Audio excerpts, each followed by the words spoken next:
not happy, but it looks like we're on Twitch. I don't see us on YouTube. There's YouTube. You're on Twitch too? All right, awesome. Yes, we're multi-streaming. Don't tell anybody, because I'm pretty sure it's against both of their terms of service. Shh, Oh, you didn't hear hmm. that from me. But hey, we I know are nothing. live. We're here hanging out with Courtney of Filament Stories, Season 2, Episode 40 of the Making Awesome podcast. We're coming up on Episode 42, which I don't have a guest booked for yet, but my dad is next week for Father's Day, so you guys should definitely hang out for that. But that's not what we're here to talk about today. We are here to talk with Courtney of Filament Stories. Courtney, give us the Backstreet Boys, the who you are, the where you from, the what you did, and as long as you love me. All right. Well, you already did. I'm Courtney, and I'm Filament Stories, which means I love filament. I'm in North Carolina in the U.S., and I did not know this was a date, or I would have brushed my hair. You're fine. Yeah. We're Yeah. just No, having I fun. actually I don't think I did brush my hair. I was in a hurry. So yeah, I love filament, and it's the weirdest thing. It's so weird because it's basically like weed whacker line, right? I mean, it's the same. Stefan did that video, same as weed whacker line. And I don't know why. I mean, I do know why. I do know why. Because as great as the 3D printers are, when you're done printing something, the thing that you have is in filament. No. Filament makes it, Yep. right? It's what you walk away with. And a spool of filament is endless possibilities. So that's why I love filament. So Maybe. what is your background, right? We know you love filament. A lot of us have seen the tours of, I'm gonna call it the cave. I know it's your filament closet, but I like calling it the cave. We've seen the tours, right? And I'm told there's maybe one coming here pretty soon. Not here today, but maybe a future video coming up. But can you tell us about how you got from what you used to do to where you are Yeah. now? So what did you do before this? Oh, I was a software developer, Mm-hmm. and I traveled a lot, and I taught. As a friend of mine, well, I dated him for a long time. He said, "You teach programmers how to program," because I was working in IBM technology. It was web development technology, and people who weren't in that specific area, they didn't understand it. And so finally I was just like, I teach programmers how to program on IBM specific web development technology. And I worked for IBM for a good while, and then I left and did consulting work with 2 other companies, and I managed the education division because it turns out that I like to develop and deliver. I love to help people understand things, which I think is really helps out with filament stories. I want to show people the filament. I want to explain things. It's tough in 1 minute, but we do the best we can. We do the best we You can. chose So short form, which is yeah. interesting too, but we'll get into that in a bit. So yeah, we'll talk about short form and why we did it, because that was not a happy decision. I'll tell you that.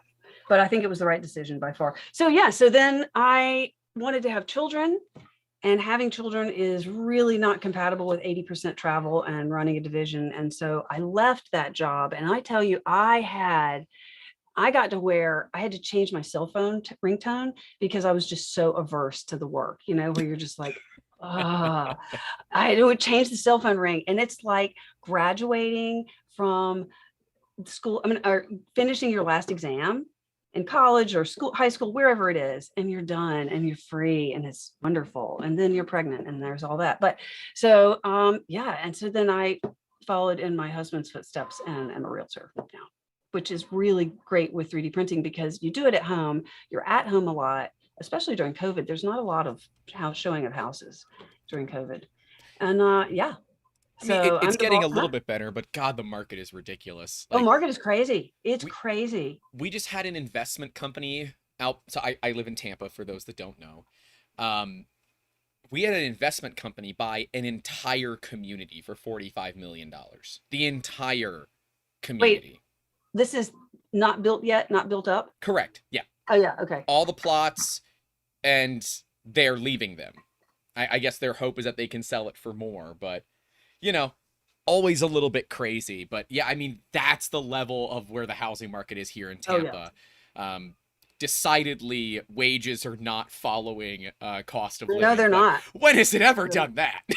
Oh, I know. Well, it's tough because we've got clients and they really want to find a house, and Yep. they'll go in and they will bid well over asking, well over asking what they think we've got to win the bid. And then they were nowhere close. So yeah, it's tough. It's tough for I people. remember going to car dealerships and with my dad negotiating prices well below MSRP on vehicles. And now you're like, oh God, I got it for MSRP. I got a good deal. Yeah. When is that? What? Life has changed a little bit. And I know. oddly, I don't think a lot has changed in the 3D printing industry. I mean, we did just see a couple of corrections done for pricing. Printed Solid raised the price of their Jesse PLA $1 across the board. Yep. And about 2 weeks ago, Prusa raised the prices of the Mini and the Mark IIIS between $50 and $100. Yeah. Which I'm bummed on the Mark IIIS side because it puts it over the $800 mark plus Yep. shipping when you get it in. So Yep. you're paying import duties. But Mm-hmm. as a simple American, the $55 charge from FedEx is a lot less than like somebody in Canada that has to Yeah, pay I know. 30% taxes on it, even if it is under $800. So, yeah. I know. Oh, well, I mean, I have a hard time because I want everyone to be successful. I want businesses to be successful. I don't know. Unless they're jerks, but for the most part, I want people to be successful. So, to like step into filament stories for 1 second with this is I'm showing filament from all different manufacturers. Mm-hmm. And whether that filament was something I bought some time ago, because I was like, well, that's a great purple. By the way, you're sitting on a spool of purple right now, silk purple. Oh, well, I feel regal. Yeah. You're very regal. You look good in purple. I should have worn my purple shirt. So yeah, it's good. By the way, I haven't even looked at chat. Hi guys. Hi Echo. Hi Steven. The Duff is saying, I remember when someone bought a house at asking price and you'd think that they were insane. Oh, I know. We had a client who had a house that we're going to put it on. Now this is a year ago when it was really ramping up. And at the point, 6 months before they listed it, they were going to list it at something like 450. 6 months later, they listed it at 550 and they got the most amazing. They had from Thursday into Sunday, every single showing, something like 80 showing. I don't remember. And they got 22 offers, letters, please. Our children, our grandchildren are in the neighborhood. It was tough, but yeah. It's about money now, unfortunately. But like I was saying, the 3D printing industry actually hasn't been hit too bad from it, right? The consistency in pricing has been kind of crazy to me. I would have expected prices to go up quite a bit more. That is not telling manufacturers it's okay to raise prices. You've made this decision, you must stick with it. Grant doesn't like it. No, okay, so there seemed to be this little dip where there was some competition. So 3D Max and GST 3D had this deal where you could get 10 spools for $79.99 with shipping, and round about that time, suddenly prices started to drop, and they've kind of come back up. I've got some bones to pick with GST, and they happen to have a location in Miami, which is I know they're near 3 you. hours. I have reached out now 4 times to go down there and do some filming, and I don't even want to charge them. I just want to go there. Now they have split. So 3D Max and GST 3D are now not working together in the same way they were. Yeah, okay. It's just more of there's no possible way. There's no way that they're producing $8 a kilo filament in the United States. It's not, you can't do it with USA labor. From what my understanding is, they ship in 25 to 50 kilo spools and they re-spool it here. Oh, and they re-spool them. Well, that's not what they're saying they're doing. Now, somebody had asked me if it's a full kilo or if the total weight, including the spool, was a kilo, but no, it's a kilo of filament. Yeah. You can check, right? You can check that if you undo it and you see if it spools out, right? Because if they spool it on the spool as they're making it, it will finish cooling on the spool. Oh, right. But if they spool it down, you can tell. Yeah, but then I have to deal with the filament knots that are going to happen that people are inevitably going to blame on the manufacturers. I know. Well, it always is. I'm telling you that is a really hard thing to say. You did this. It's impossible. It's not. I'm like, okay, hold a jump rope here and here. Right now, try to tie a knot in it. You can't Can you do it? No, you can't do it. You can't tie a knot because that's how it comes out. But people, and I was doing it myself for the longest time when I first started doing filament because it wouldn't be near the spot. You didn't want to have the big pigtail sticking out. Right. And I didn't want to do that. And I didn't want to cut it off. So I tucked it under a layer. I was like, oh, I'll do that. So then it took me a little bit to figure out that I was that was me. And It happens. I know it happens, but then you learn about it. But it does. It's so easy. I was doing a video on it. I can't even remember if I released the video, and I was demoing it, and then I was trying to show, and it was sliding down so fast. I couldn't get it to show it. So anyway, I finally got it. But I was like, no, you did this.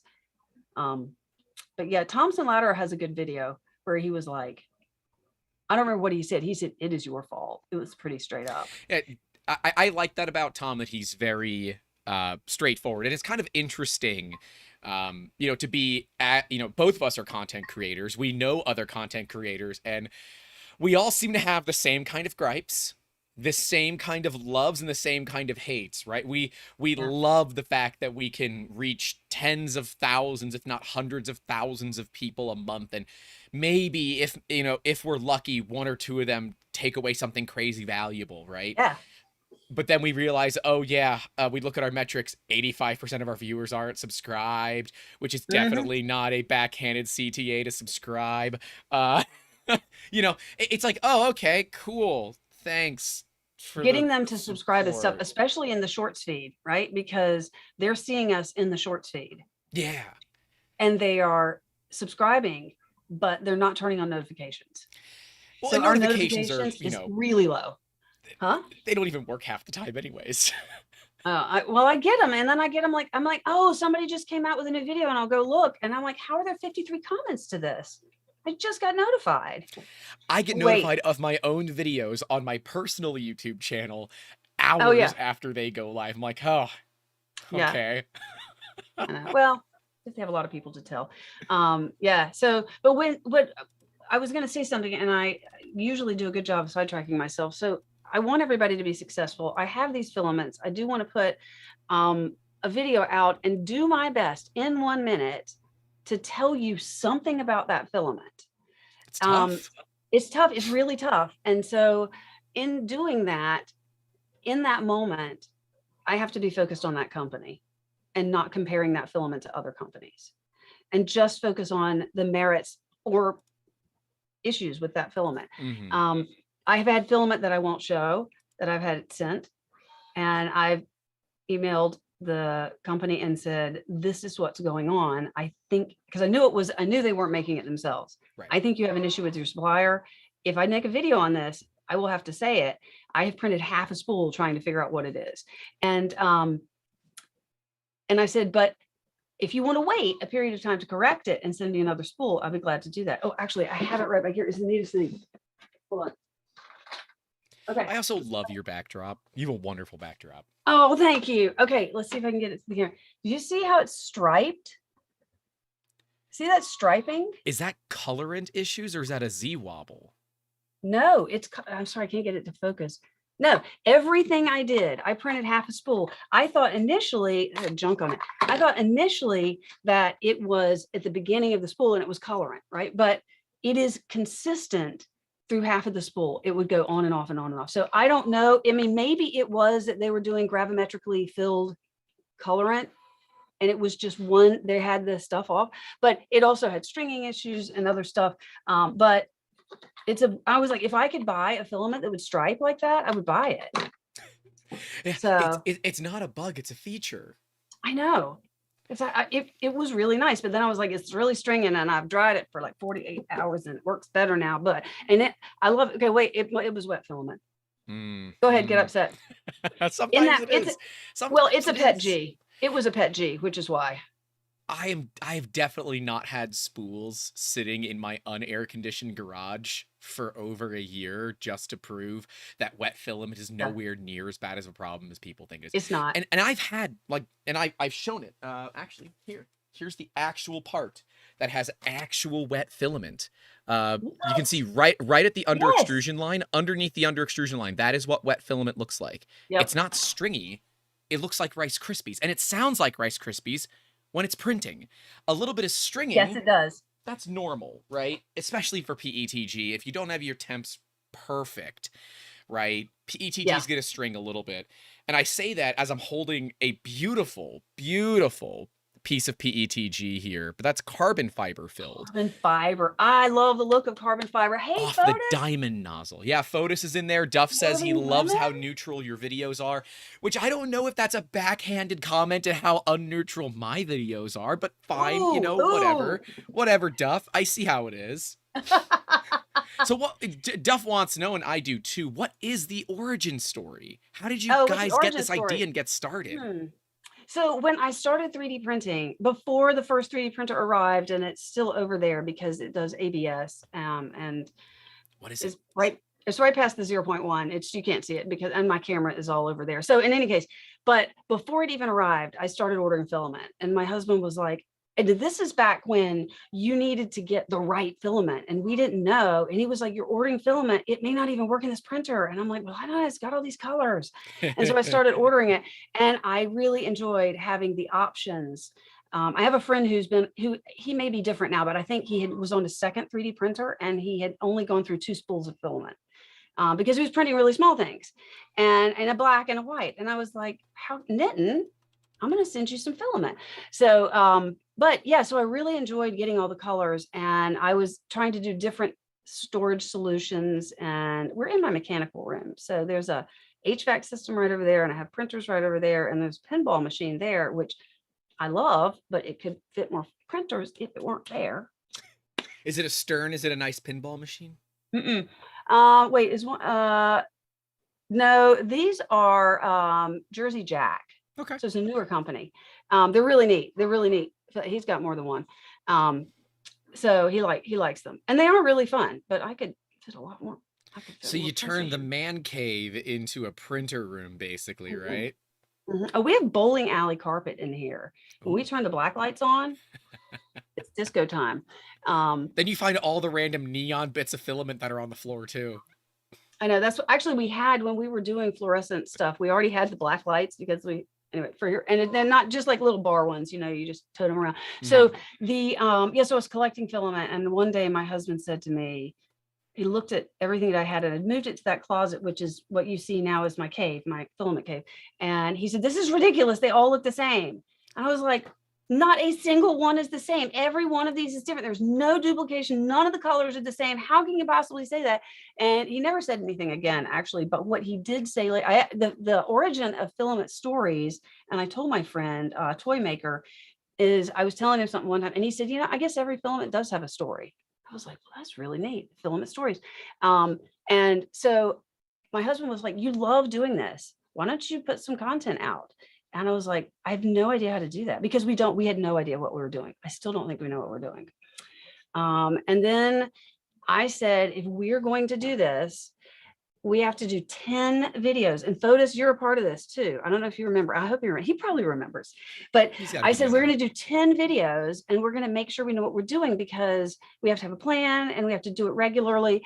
And so we worked really hard on 10 videos. And Clock Spring said, you have to talk in them. And I was like, no. Uh-oh, that print's failing. I get it in a minute. And I said, I don't want to talk. I don't want to be on screen. And he said, you really need to talk. It's going to make a difference. And so I talked in it, and I play them back. Our first 10 videos are so slow, but we did 10. And then the one that we released on the day we released the first one was, we just had those 10. We put those 10 up there and made them live. They were historical. And then we did one with a Clock Spring model and with Fotis's Cthulhu. And he gave me that, and he said, you can use that model. And it was one of his own designs, and it was beautiful. And I did it in Prussian Mint Mystic Green. And so that was our launch. Great color, Mystic Green. Isn't that a great color? It's I love so that great. color. Thank you again, Fotis. But yeah, that was our launch. And then I said, if we're going to do this, we have to do it regularly. So we're going to do 3 videos a week. And I think it was Monday, Wednesday, and Saturday is what we picked. And we were up till 2 a.m. a lot. It is a lot of work. It is. And a minute video is a lot of work. I say, I bet that there's more editing into your videos than what go into mine, because long form content, well, you don't need 80 cuts in 60 seconds, right? Yeah. If I have 30 cuts throughout an entire video, that might be quite a bit. And normally it's because I've messed up, I've talked faster, and my brain hasn't picked up yet, right? We have to wait for Grant's mouth to catch up with Grant's brain. It's a thing.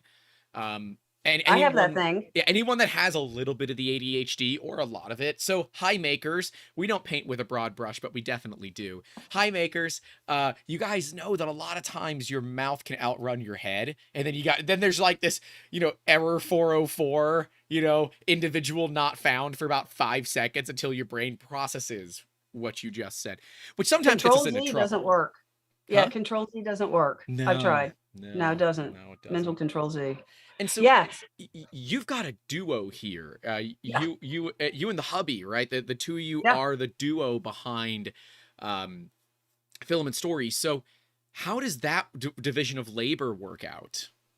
Yeah, it's interesting because we didn't know anything, and I did. He does. There's a resin printer over there. We've got a couple resin printers, and he likes the resin printing. And as you know, resin is toxic. It is toxic. Thank I you heard very someone much. say that. So yeah, but the resin bothers me, so I have to be extremely careful with the resin. But I mean, the resin prints are beautiful. I love them.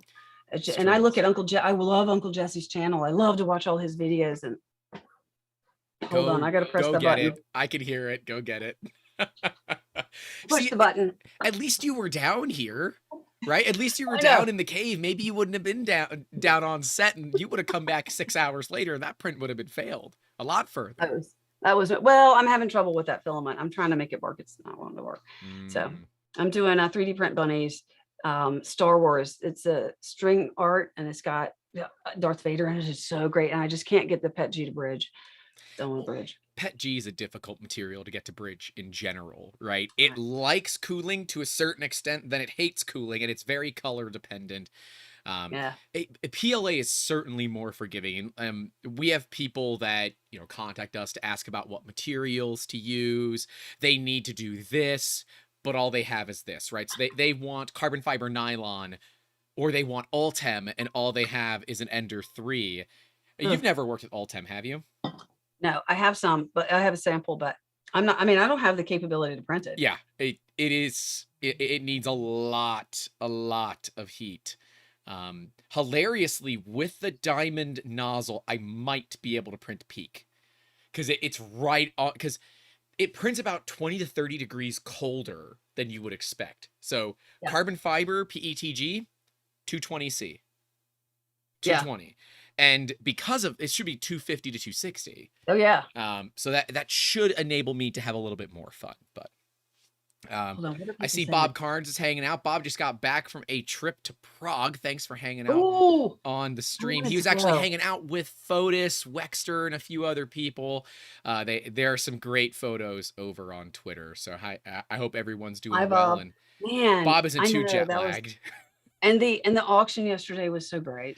It was, yeah. For those of you that didn't watch, yesterday was the first event and auction for the Sanjay Mortimer Foundation, excuse me. And it is all to raise money toward this foundation, which is set up in Sanjay's name, of course. And they're going after neurodiverse communities that need access to this technology. And I think that is really, really awesome. Kind of watching the ideas for the foundation unfold within the E3D Discord, and then Sanjay's mom having a very big hand in kind of what goes where is... it's been heartwarming to see. And the community pouring out support for E3D is pretty great. And Joseph Prusa dropping damn near 50 grand that day. All of it going to charity, of course, only makes things better. And someone paying $1,400 for 4 Revo Obsidian nozzles. That to me was the win. That was the absolute win with the Obsidian nozzles. Pooch didn't win them? No, Pooch didn't. I think it's so. Courtney, of course, is a patron, so she has access to our Discord, and we had a live event in our Discord where we all kind of hopped on and watched it, and we all were betting that, at the 1 second mark, Pooch was going to say 5,000 pounds, because that He man wanted them. wants those Obsidian Revo nozzles so bad, and he didn't. And I was really, really surprised, but it went for $1,400, and that feels good. That feels good.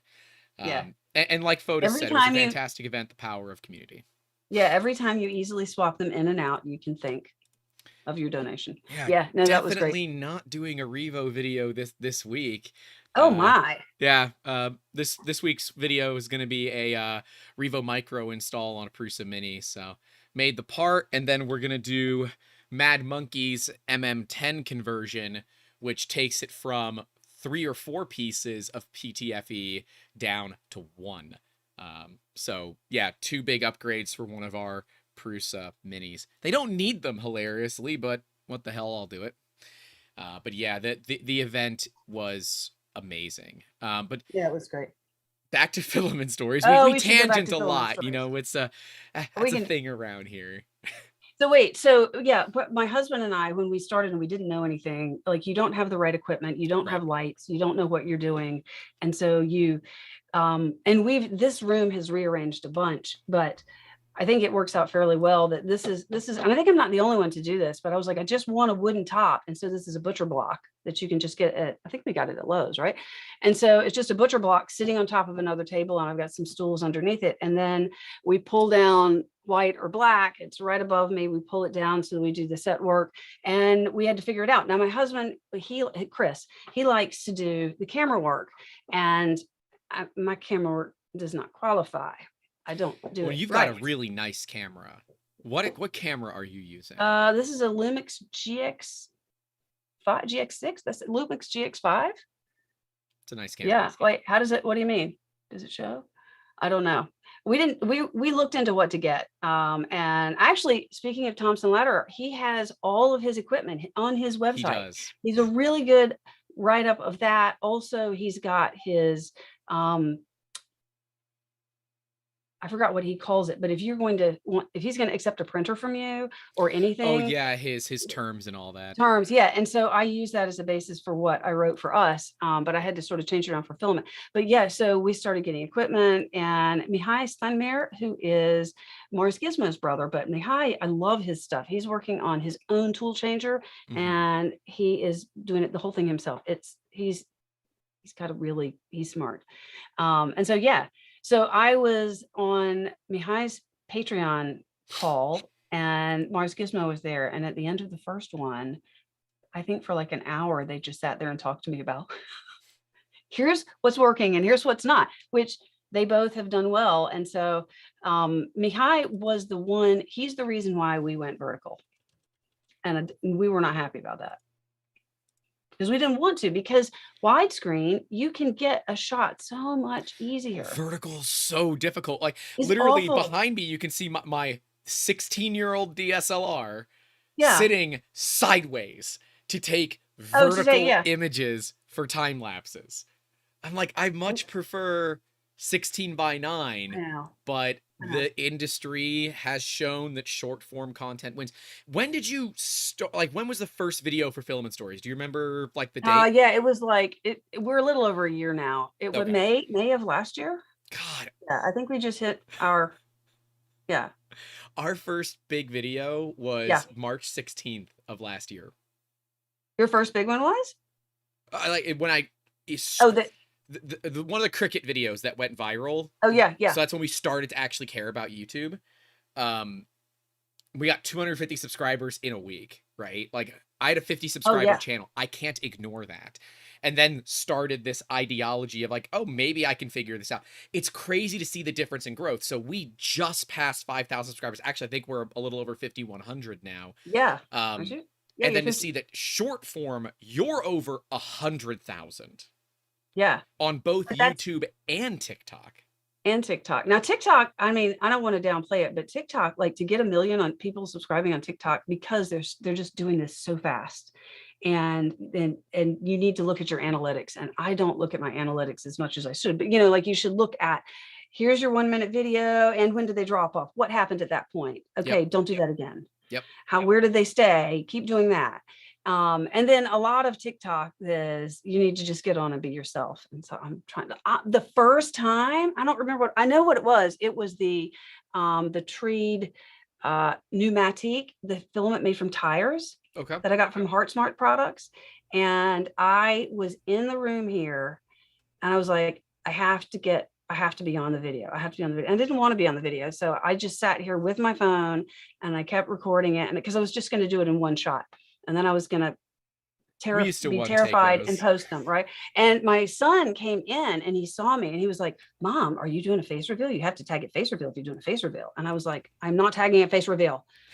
And I didn't tag it face reveal and no one seemed to notice. And I was like, oh, good. No one was like, oh, there you are. And so I felt better about that. And then I just started doing more videos. But yeah, at TikTok, you get a lot of but YouTube, we had a couple of videos that have gone crazy and we've gotten a lot of the subscribers from those. I just got this in the mail. I haven't opened it yet.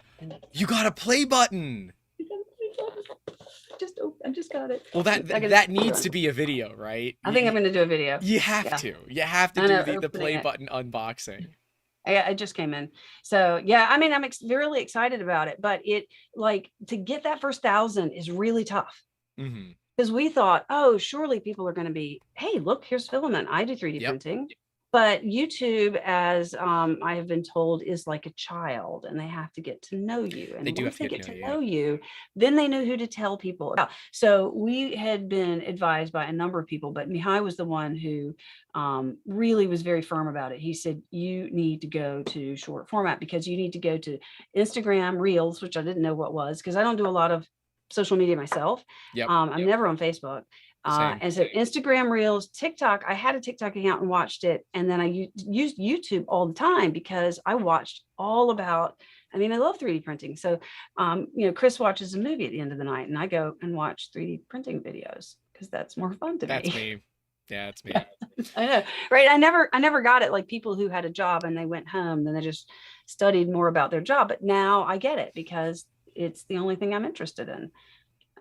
That sounds bad. So how many printers are you up to? I didn't even know that you had a V0.1, but you obviously do. I have a 2.4 that is in its final state of completion, but it's been in the final state of completion since November.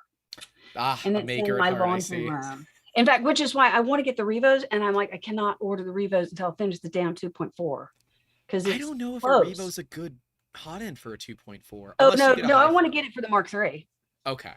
Yeah, I'm just like, you may not order anything else until you finish that dang 2.4. Yeah, I'm close to finishing it. But in the meantime, I found a wiring harness. So I was like, well, that's going to save some time. So I bought the wiring harness.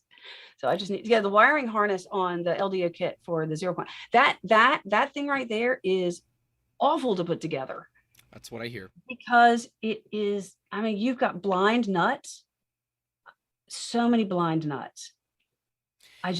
It's what I like about the Prusas. And I to this day, I still buy the kits. And I am waffling over getting the 10-year anniversary model because the cloud is cool. But then I remember I already have a signed printer by Joe Prusa. It's literally right next to my head. There's his signature. And that was back, I don't know if he still does, but you used to be able to request signatures in the notes for the orders. No, I didn't know that until you said it. Yeah, and then I clear coded it because I want to keep the signature. That's why that one is a little bit shinier than the ones next to it. And it's like, okay, but it's gold. I don't really need another Mark III's. I just got one, and I just ordered 3 more for somebody that needs them. They can't order from Prusa, so I ordered anyways. We do see that Echo McKelvey says, Courtney, you got me into 3D printing and so many other women. Oh, that's a big freaking deal. Because I look at my channel metrics. I'd be so curious to see what your age range or what your gender range is. Ours is 98% or more male. Oh, no, ours is slightly more male than female on most platforms, but it's like 45, 55. That is awesome. It's not too bad, but the age range is much, much younger than me. My age range is pretty consistent from 18 through 54. It's at least 12% generally between 18 and 54. Yeah. But Most of mine, most of mine's within that, but I think we're 18 to 35. We're more heavily 18 to 35. that sounds about right. But yeah, but I hear people, the really tough question, and we've had a lot of people, I know we should probably talk about film, but we have a lot of people who will say, especially on TikTok Live, what printer should I get? I want to get a printer. All the Or time. they'll say, I got a printer because and it's on TikTok Live when it's weird because the camera is pointing at the model, which is printing slowly as they do. And you're behind the camera. And so they hear you in the room and they're like, oh, hi. And so, sometimes I'll sit down for a while. And sometimes I'm like, hey guys, I'm filming. I got to go. I'll be back. But, 24-hour model, or especially with the articulated dragon craze. Yeah, but, that was a big deal. Yeah, people will ask what printer to get. And it's a really tough a question to answer. Did you see Nero's video on how to answer that? No. Okay, so I don't remember if it's a patron video. I think it was patron and he was thinking about releasing it, but he had said, I think we're doing the industry a disservice because we are recommending things like the Ender. I always 3 recommend Pro. Prusas. I mean, literally someone that messaged me at 3:00 in the morning, by the way, on my Google. Me? No. Oh, a I couple might days have. ago on my Google My Business page. He should be watching today. So hi, please don't do that again. Because it wakes me up. And that's fine, right? I'll answer it. But he literally just wanted me to walk him through how to fix his printer, which was a Fucus FT3. Fucus has really terrible QC. Like real bad. His printer was missing parts. Like wheels. Oh dear. Like parts. And he's like, well, what can I do to get it running? I said, return it. It's a brand new printer. Return it and buy a Prusa. And Prusa does not pay me. I wish they did. Yeah. They don't. And I tell people, spend the money, get a Prusa. You want a good experience, you want to learn, and you want not to hate yourself, get a Prusa. If you don't care about your time, then fine, go get whatever you want. But pay yourself the same amount that you would pay yourself at your day job, right? Let's say your day job pays you $15 an hour, right? And you're going to spend 50 hours tuning in an Ender 3, get out of here. It's not worth it. Go buy a Prusa from day one. You're going to have a great experience. And then for a second printer, get an Ender, get whatever you want. Because at that point, you've got Old Reliable, Old Faithful, if you will. Then you can move into something that's a little bit more fun, but not necessarily as expensive. But that's tough because the industry has shown that $200 is an entry point, not $500. Yeah, well, that's exactly what Nero's point was. He said that if by recommending these lower price printers and by sending people in that direction, we are potentially losing people that would be enjoying 3D printing and staying and growing with it because they have such a frustrating experience. But then you have people who don't have $500 and they want to get into 3D printing, and it's tough. And I have moms or dads and children, and it's tough to say, I think you would be happy with a Prusa Mini, but we only have $150. And I'll say, okay, you're going to need to spend time with your printer. Yeah. If you don't have the money, you spend time. If you have money, you don't spend as much time. Yeah. I was looking around before getting, so I have this, it actually is a Qidi, QIDI. Some people call it different, Qidi, and it's worked really well, which is why I still have it. And I print ABS in it sometimes, or I did one before I got the 0.1 ready, but I almost didn't get a Prusa because I was looking around on videos and wasn't sure. And I saw this one video and it said it was terrible. And I was like, oh, maybe I'm making the wrong decision. But everything else says that Prusas are great. And I got wonder what one. channel you were watching when you saw Yeah, that. I bet you know too. But but that I was like a little afraid, but I got it. And I was like, this printer just works. And it just works. The video is going to come out on Tuesday. It's one of our short forms, but we did a little over 90 hours of printing in 7.5 hours on our farm of Prusas for a client. He called us at like 7:30 in the morning, and we had parts in an Uber to drive 2 hours to get to him by 5:30 in the afternoon. And that is the value. And we still had 2 failures, right? We still had problems. But that was because when you run printers to their limit, you end up finding out what those limits tend to be. But the client was incredibly happy and they paid the premium that comes with sub 12-hour turnaround time. Plus Uber. Yeah, I love that. Yeah, it is. Yeah, well, the Uber. I wasn't gonna drive 4 hours round trip to Orlando. Forget that. You know, I'm much rather gonna go spend the $90 and put it in an Uber. Not my problem. Spike P100 says, I was told to come hang out. Duff says, if you hear Hi. Otis's name 3 times, you get a shout out on his stream. Otis, you are so sweet. Hi, is it Leica? Leica? Oh, That's yeah, what- Leica. Mm-hmm.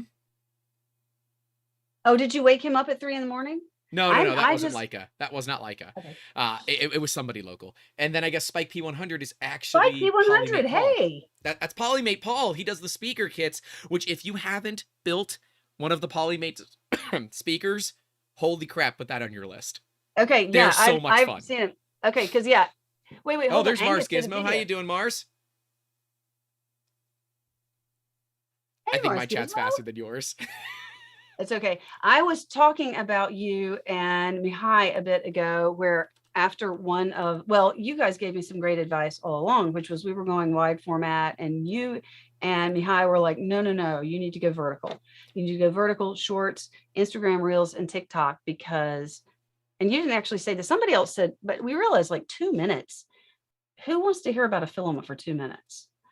And, you know, print, you do, you know, you're like, here's the bed temperature that's recommended. Here's the printing temperature. And we were like, no, none of that. Let's just try to show the print up really close. And I have been really impressed that since we started, and this may have nothing to do with us, but I'm seeing more filament that has really good close-ups, that doesn't have, like, you would have the spool, and the spool would be like, here's the box. I don't care what the box looks like. And here's this spool side, and I didn't care what the spool side like, and here's just like a little angle of the Show spool. me the prints. And then they would have a little loop, and they were like bendy, good accuracy. Now it doesn't matter to me, but if you're brand new to 3D printing, that's probably important. Oh, it's got a desiccant pouch and it's sealed, but that's expected. So I wanted to see what it looked like print. I need to see the glitter up close. And I think you've kind of nailed it, right? And I think anyone that's been in the industry long enough and has watched the YouTube in the 3D printing industry long enough, you know that Mars Gizmo is kind of the OG of short form content in our industry, right? Mars, I think the channel grew to over 2 million in the first year. Might have been right after the first year, but the growth was phenomenal, right?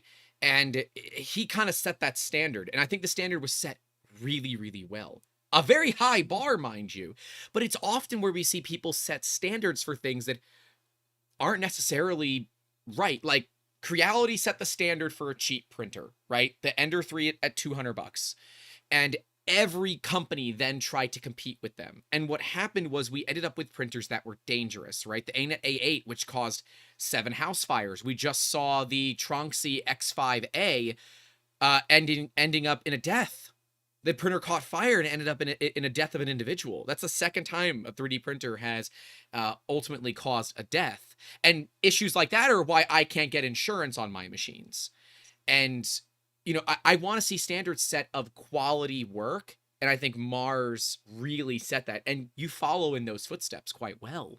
And it shows, right? Well, Mars Gizmo and Mihai are like the nicest guys. One of the things that I think is so great about them is they want everybody to succeed. So, right, he was not like, I'm on top and I'm going to make sure I stay on top. He was like, how can I bring you all up with me? Which is the best. I mean, he's just the nicest guy. Like I said, I was on Mihai's Patreon call, and then they started asking me about my channel and giving me advice, right? I mean, what great guys. So, yeah, and a lot of things, like Mihai was great. He would, after every video at the beginning, he would give me like the rundown, and you kind of felt like you're getting beat up because he was like, this didn't make sense and this didn't make sense. But he gave us good advice. He was like, that's the best you are saying things. Huh? It's the best mentorship you can get. It's amazing. He would say, you're saying this and then you're showing it afterwards. It doesn't make sense. You always tell them what's happening when it's happening. And he said, you need to tell a story. So if you're doing the time lapse and you show it taking off, and you did, so he and Mihai, he and Mars Gizmo gave me just really good advice that I didn't know because I don't have any background in filmmaking. And I'm not allowed because I'm like, last night I was like, do you want me to I could put it on the spinner and no. Okay. All right. But yeah, we do this weird thing. So, and then we sort of fell into it as how we make the videos, like our story videos. I call them the story videos, where I've printed a couple models with a filament, and then we're going to get some close-ups of them. Maybe I'm manipulating them, like if it's gonna do this, see this, right? And so you have to show it, which, by the way, this is great. It's a surprise because you print it like this and you go, woo, and it comes up when you open it. So we have to show what it does. That just got released today. Yep. Yeah, but so we manipulate it and then we go over and we record the voiceover, right? So at that point, my husband has laid it all out and he has no idea what I'm going to say. And I have in my mind been kind of thinking about it, right? So I, as a corporate instructor, or when I'm telling a story or anything like that, I can't rehearse. If I rehearse whatever I say, I can't do it the second time. So he used to say, okay, do you want to see the video? And I'm like, no, just press record. And I don't even know it's coming. And I'll just start talking. And I'm like, I'm figuring out what I'm going to say. And then sometimes he will like, can we just write this down? And so we do write some things down, but figuring out what I'm going to say is interesting because I come into my side blind and he comes into his side blind, but it works really well. I don't know how it works, but it works. Yeah. It definitely does work, and having that crew to support you is obviously important, and having it be your husband makes it better because, well, the salary's less. It is. I don't have to pay him that much. Yes, it's true. Yeah. Yeah, and Duff was saying that must be the secret to getting 12-kilogram orders of filament delivered and not getting yelled at, is to have a YouTube channel and involve your significant other. That is apparently the way to do it. Well, that's the thing. The one time, Chris, back, I probably had 60 spools, and that's how long ago that was. That was a long time ago. What are you? And he said, "This is ridiculous. They all look the same," which they were. It was the whole rainbow, and I was like, "No." And I talked like that, and then he's never said anything again. And he's been incredibly supportive, and I'm so lucky that he is. But I have to get filament now for research. I have to do it for the channel. So yeah. Just get TikTok, put a couple of videos out. I see a bunch of people now on TikTok, and I think it's great, that are doing unboxings of filament and opening it up and showing the filament, and then doing a print and showing the print, which is great because people who are starting 3D printing need information. There's so many. I think I have like 600 bookmarks of filament companies around the world. Yeah, I know it's a lot. I have the ones that we buy from normally. I don't, and if there are any filament companies out there that want to send me stuff to print with, I will, but we normally, like, I am basically sole sourcing from Printed Solid at this point because it's affordable, it's USA made, I can get it fast, and, I'll order 30 to 40 kilos at a time. And, we have space for 96 spools behind me on those carts. Ooh. And then there's at least another 30 or 40 stacked off camera because I had more than what the carts could hold. But they're not wet. No, and actually, see, it is a little damp in here. It's 48% ambient humidity, but it's also Florida, so it's probably 90% ambient humidity outside. So I'm gonna say it's pretty dry. Pretty dry. The exotics are on that far cart, and they're all, and you can see that's carbon fiber polycarbonate in the bag right there. All the hardcore exotics that absolutely absorb water, like the nylons, those go into vacuum bags. PETG sits back here because it is farthest away from the air current in the room, so it stays the driest. But every now and then we'll need to dry something, but it's very, very, very, seldom that it needs to occur. How large is your collection at this point? Hold on. I'm reading Duff and Spike.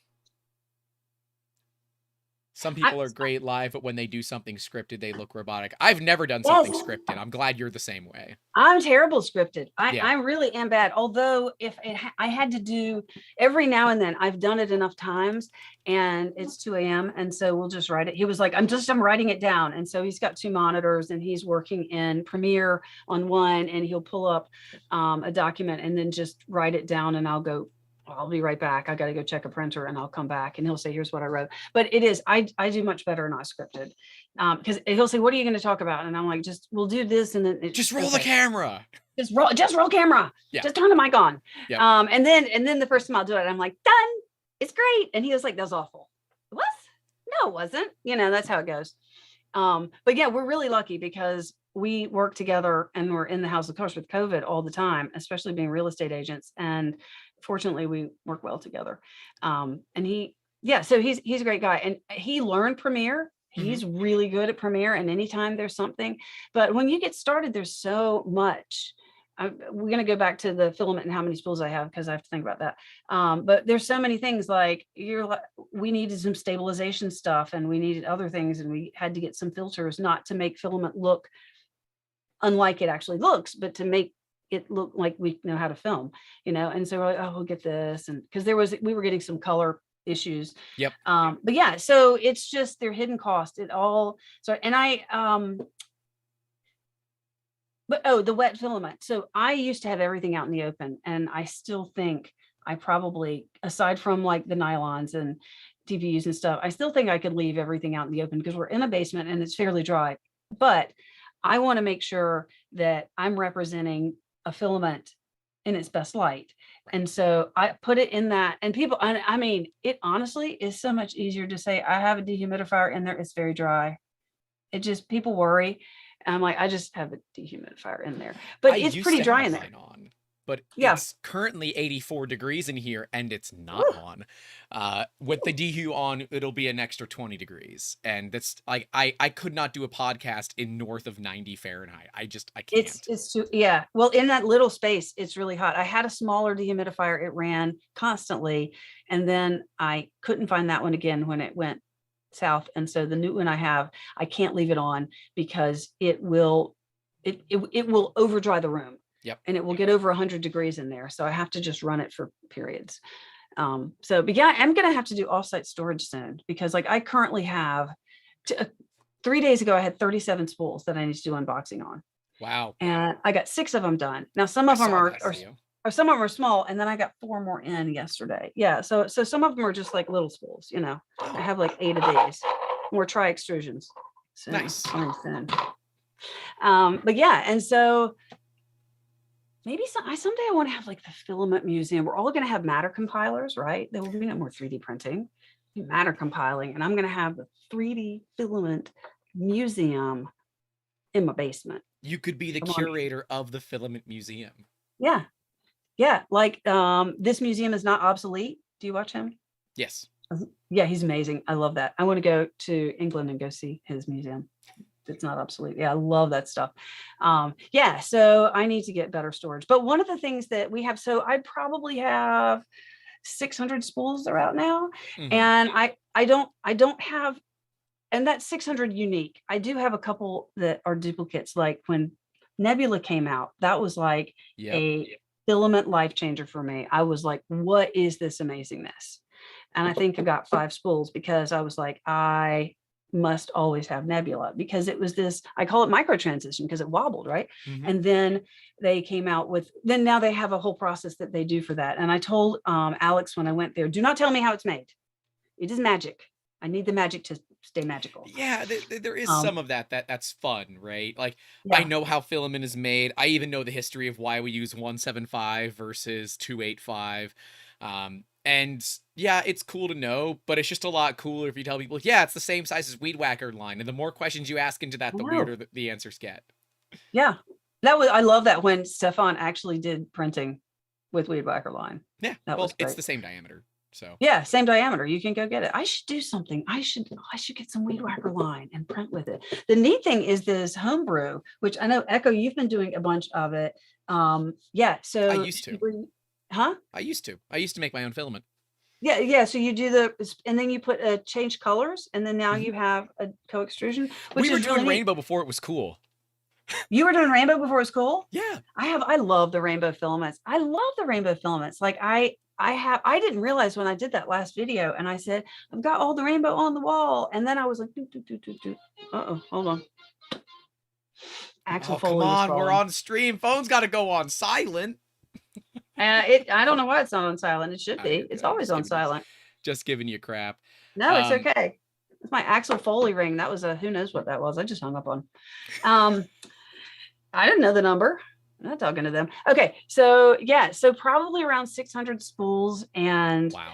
I have, yeah, but there, and that's unique. So I have Blood of My Enemies, again, had to get extra of that because that was another. That was a really pretty color. Yeah. And it really prints beautifully. In fact, when I went to Protopasta, I was like, I want to make a purple that's like Blood of My Enemies. And he said, we're getting ready to do one. So no. But yeah, that I learned a lot from that. But there is a lot of information that I would like to share with people. Like one of the things I want to do is, and I think I'm going to do it, is I think I'm going to do some comparison of co-extrusions, because that would be awesome. not all of them are. Now, when it first came out, almost all of that co-extrusion was made in the same place, but people were like, oh, I have quantum, or I have this. And I would tell people on live, I'm like, it's made elsewhere, but it's being white labeled. You know what that means? It means a big company is making it, and you've got the quality that comes along with that. So we're happy with that. We're completely happy with that. But and now it's coming online that other companies are making it. And I want to see how accurate it is, because that's really hard to get that line straight down. Well, and you now have that tri-extrusion too, which only adds an extra layer of I know, of problems. Yeah, like we've got blue, purple, pink. That's so right. Cool. I know, isn't that great? I've never messed with co or tri-extrusion before, so, and you know, I look at like the CHT nozzles. How does that affect? Oh, that's so much fun. The co and tri-extrusions, and yeah. Well, Stefan did videos about it, and it's got laminar flow. Did you see that? And he was like drilling, he was like putting copper through it, trying to break it up. And he was like, I couldn't do it. That was really neat. Somebody was worried about that. But and then it was very interesting when James Leo, who is the owner of GMV TNTP, which by the way, I found out what that name means, and it is really sweet. I was gonna say, that is truly one of the worst names. It's such a pain in the ass. Oh, I know, but it is very sweet. His father died, and in order to honor his memory, the G and V are his first three initials, or his initials. TNT is his favorite US baseball team. And then the P is for printing. And so it was in honor of his father, which is really sweet. And I was like, okay, I'll say it. Yep. Because otherwise, yeah, like. Yeah. I can say it now, GMV TNTP, but I couldn't say it for 3 times. So yeah, but I have to put my GMV TNTP hat on, or my Protopasta hat, or my Keene Village plastic hat. Whenever I'm doing something with a filament, I have to focus on that filament, because I don't want to get into the business of comparing. I think that now I do want to look at some co-extrusions and see some things. And the other thing I think, yeah, so because of what I want to do is I want to be positive about it. I want to raise awareness. There are a lot of companies that make filament, that make good filament. And you might be interested in this. Maybe not. But like that transparent black. It's just cool. Slightly less dye of black, right? So it's somewhat clear, somewhat black. Yeah, it looked like clear with this vague smoky. Oh wait, hold on. To say, I'm sure you have a print of it later. Yeah. This is transparent black. Yeah, okay. So it's black dye, it's just not a lot of it. It's not a lot of it, but it's really shiny. This is a new tablet stand from Clock Spring that came out. That's a really pretty color. Who made it's that? Really nice. Was that Hatchbox? Am I right? Yeah, Hatchbox. Okay. God, apparently I used to use their stuff so long ago. This is so long ago that I haven't used Hatchbox in years. I haven't. I don't have much Hatchbox, and so in fact, in order to do a video on it, I wanted to do another model because, well, I have a bunch of these, but I wanted to do another model. But it's a skull that has a crown on top, and so I was like, the crown needs to be another color. What other Hatchbox colors? Because when I'm doing it filament, I try to do the same. Yeah, try to do all within one brand, and then sometimes, a lot of times, the companies will say, "Can we have your?" And we should get like. Okay, well, can we have your video to put on our Amazon page, right? We put our logo on it and say, sure. So we are at I was calling it the Twitter methodology or plan, which now we have to change that because everything's changed with Twitter. But Twitter for a long time, we were like, how is Twitter making any money? There are no ads, there's nothing. We're all over here. Everybody's tweeting. This is the early days of Twitter. And then Pooch said, no, you're doing the drug dealer plan, right? The first time is free. And so at the beginning, in order to get started, we had, with any business, you have to get all the equipment. Yep. I've got lights around me. Yeah, all the lights. We got to get the camera. You got to get the B-roll camera, and then I get to buy the printers. That was fun. I was like, I think I'm going to need another Mark III. You just bought a Mark III. Yeah, I know, but I need one for the time lapse. Yeah, they're great time lapse printers. They really are. They do well with time lapse.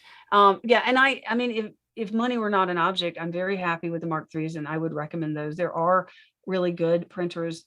There are a lot of other good printers out there, but I've been very happy with it. I am debating on getting the new Elegoo Neptune 3 and comparing it, because it's $200 or $210, $220 retail, $210 is a pre-order, and comparing it up against the Prusa Mini, which it is bigger than, but it's got ABL. It doesn't have a all metal hot end, but it's got automatic bed leveling, filament runout sensor. It's got a lot of the things that the Mini comes with, and I'm curious to see how good it can get. But that'll be a thing. Duff is asking, one thing that peeves me is that the hardcore following on certain filament types between different communities. Why is it difficult for people to agree every filament has its place and use? I agree. I mean, I love all filament, right? And so it's not hard for me to enjoy. I walk in, like, my favorite room in the house should be the printers, but I walk into that closet and I just look at all of it, and it is just a world of possibilities. If my filament was that well organized, I too would look at it the same way.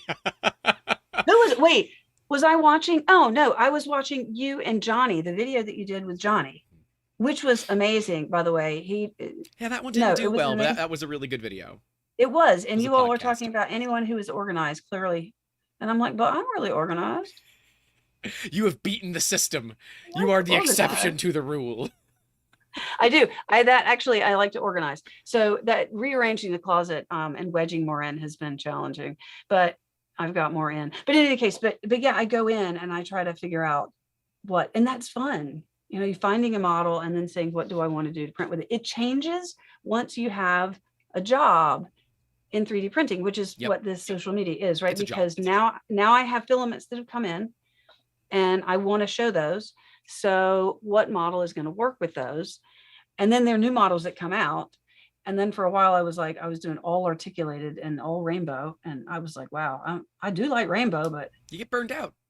I need a break from rainbow. So yeah, so I've just backed off with that for a little bit. And then we've had people who have other requests, like one thing that would be kind of neat. And I completely agree with Duff, right? Yeah. And there are people who, and you said you printed solid all the time, but you like other filament? I do. Yeah. Okay. That's just what you end up going to. Yeah. And so the reason I went with printed solid is one of our staff members, Brad, has his own special color, and it was part of his Make-A-Wish Foundation thing that he went through. So he has Brad's orange, and I have one of the first spools that ever came off the line. And I'll never use it because it was one that Brad gave to me when he came back from printed solid, because that's got, meaning to me. And, I talked with Dave for a bit. We had Dave on the podcast a while back, and I said, I just really like Dave. And when they went to these spools, these spools are honestly the best damn cardboard spools I've ever used. Not just because they're cardboard, but because the sides individually spin. And that means you're never left with a pigtail of filament that you can't put somewhere. Oh my gosh. I haven't ordered from Printed Solid in a while. I need to get some. I need that. They have spinners. God. Yeah, we were talking. I need that. I need cardboard, and I like how everybody is going to cardboard. Oh yes, God, that needed to happen so many years ago. I know. That's now becoming the thing for me. If your company isn't using cardboard spools, I'm gonna look at why, because everybody wants them. And we had this idea earlier, it was on a previous podcast, of embedding seeds for like wildflowers into the cardboard, so you could just huck it outside. But in talking with multiple filament manufacturers on this, it is way more work than anybody wants to do for Yeah. something that's just going to cost extra money and end up dulling blades quite a bit faster on the die cutting Oh, machines. dulling blades. Okay. Yep. Yeah. So the wait, you said something that reminded me. I lost it. I had a thought. It's You're gone. fine. We'll come back to it. We'll come back to it. 3D Print Life does. I mean, 3D Print Life does some amazing stuff with like they're like on the edge. I apparently I know what it was. Your list of filament suppliers, so I can just buy some from every one of them and try it for myself. So, well, that's one of the things I want to do. I'm really frustrated with our link tree, and if anybody here in chat knows of a product, we can't. And by the way, my iPad's right here, so I'm looking over at you guys. It's on another screen for me. I got it. Yeah, I know it's over here. So I want to. So Linktree, the way Linktree works is you can have links, and you can put a header, but it's not really compressed. It seems to be really spread out. And so we were linking in Linktree every model that we were doing and then every filament, right? Oh, so we wow. would put that up. So, and because people would ask, and we would be like, it's Instagram, it's in the description. Go click it in YouTube. Come on. We get it all the time, especially, and I'm calling out Photos because his models are so good. Almost every time that we show a Photos model in a time lapse, STL, it's in the damn description. Just go click the description. I promise you it's there. That has got to be my biggest pet peeve of being a content creator is all the times, where can I get the file? It's on Patreon, but I don't want to pay for it. I don't care. I know. I do like, okay, we're going to sidetrack because I'm good at that. So we'll come back. But I do like the fact that it is getting more common. When I was first doing 3D printing, paying for a model, people were just like, and now with all the Patreons, the expectation that if you are going to get a quality model, you're going to pay for it. I really like the fact that it's moving that way. And yes, there's still free models, but I like that. Yeah. I like that because designers work a long time to make models. I mean, Photos' models, they're wonderful. And you can zoom and zoom and zoom in. It reminds me, oh, and that's FDM. It's FDM, and it looks great. Blade Runner, zooming in on the snake. That's Photos' models. You can go all the way in, and he's got that level of detail. Yep. The serial number on the snake scale. But yeah, and other models just do not have what Photos does. I mean, some do, but he's as we all say, amazing Photos. He is. Okay, so obviously, very recent guest here as well. That was fun. Who had the coolest picture in your whatever you call it, your marquee, whatever it was, your announcement, whatever the thumbnail. Photos is like, he was like, send a picture, and I'm like, but I'm not gonna look as cool as Photos. Photos is like this. Well, if you saw it early on, we used the half shaved beard Photos when he shaved half of his beard to raise money for the Sanjay Foundation. Yeah, Pooch bought half of his beard. I missed that. Yeah, it was only up for a little bit. Photos made me take it down. He's like, don't use that photo. Oh, you took it down. Okay. All right. But yes, it was a lot of fun. And so, all right, we have a few more questions from the chat. I want to get through them. Hey, 3D Printy. Yep, 3D Printy's been in here. Joe is awesome. We hang out with him every Friday now. He comes on the Friday Maker calls put on by Matt. Oh, I love 3D Printy. So really, really cool to kind of get the sneak peek at what's coming up and hear some of the hot takes. But Photos is asking, got any plans on moving more in resin? Maybe, yes, I would like to. I am working with someone who is thinking about doing some designs in resin. Maybe I would like to, but it's one of those things, as you can tell, I don't like do something halfway. And so I'm a little nervous about it. If I start in with the resin, I mean, I have probably 30 kilo? No, what is it? Liters. Liters. Yeah, 30 liters. I probably have 30 liters of resin over there and all different colors. And I got the dyes and all that stuff. This stuff just came in. I'm really excited for it. Meyer May? What is that? This only a few bottles of this in the United States so far, and we were lucky enough to get it. It is crazy strong resin. Like, really? I'm told that at certain thicknesses, it might be bulletproof. And being a Florida man, we might have to test that. Oh, yeah, I'll watch that video. Someone just pulled a car with a carabiner made of that. Okay.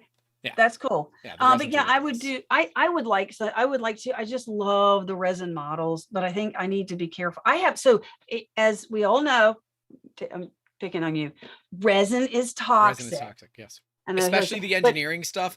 I don't even want to know. He's like, I'll send you the MSDS. I said, no, I know it's toxic. I don't need to know how toxic it is. yeah, Um, I have an allergy to it that's significant. Yeah. So in addition to not being able to, like, if I touch it, it doesn't bother me at the time, mhm. but I will break out in a rash 2 days later that will take several days to go away. So I can't touch it. But I loved it. But and then I'm clumsy, and that makes it really hard because the resin gets everywhere. Yeah. But I've learned a lot about, so I have been working with someone who wanted to do a project with it, but I don't know. I can't get it. The nice thing about resin is, well, there are a lot of brands, but the color selection isn't as crazy, Mhm. Mhm. right? They're not 45 colors per brand. So I do like it. I would actually, when I was talking, I was like, so do we need the S1? The SLS1? Isn't that right? SLS1? Oh, the No, what's SL1 the new from one? Prusa. SL1. I'm Yeah. like, do I need the SL1 for this? Because I'm like, I love upgrade, but Yeah. we have been contacted by a lot of 3D printing companies wanting to know if we would be interested in reviewing a printer. And I've had to turn them all down because this is very tight in space here. And I do have 2 printers in a bedroom, our guest bedroom. So when we have guests, I can't print because we They have can to do some control printing. It's one of the features and the amenities of staying at your any place. any 3D printing person that comes is welcome to print the entire time, but it's completely controlled with light Mhm. for the time lapses. And Yep. so we've got that going on. But other than that, I really don't have room. I don't know where I'm going to put the bamboo because I ordered it. Well, I mean, I backed it. Ah, nice. Backed it. See, you got to do what I do. You got to get the industrial shelves because then you go vertical.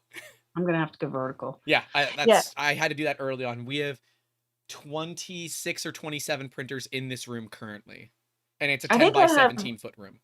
I think I have 17 printers, but yeah, this is a concrete wall, so this Mhm. is solid. And then cinder block, or no, it's poured concrete, so we could put some stuff in there.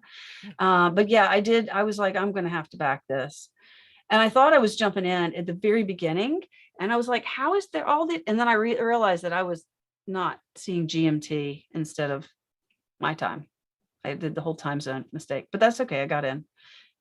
Yeah. So I'm excited about that to see how it prints. It looks interesting. I feel like it's going to kill the palette. Oh, maybe. I mean, the printer. I reached out to them to try to get one early. I said I'm happy to buy one when it comes out. I don't want to back a Kickstarter, but I'm happy to buy it when it comes out. But I'd like to see if I get one early to take a look at, because particularly the thing that like a lot of reviewers have brushed over and what I want to know more about is the scanner. They're calling it LiDAR, and if they're getting the accuracy that they're getting, there's no way it's LiDAR, right? I have a LiDAR scanner that can't get that kind of accuracy, and it is orders of magnitude more expensive than the Bamboo printer itself. And I want to know how they do it. I want to look into it, because that kind of tech is, to me, what separates the printer from everything else, because it has the Yeah. abilities to detect the stuff.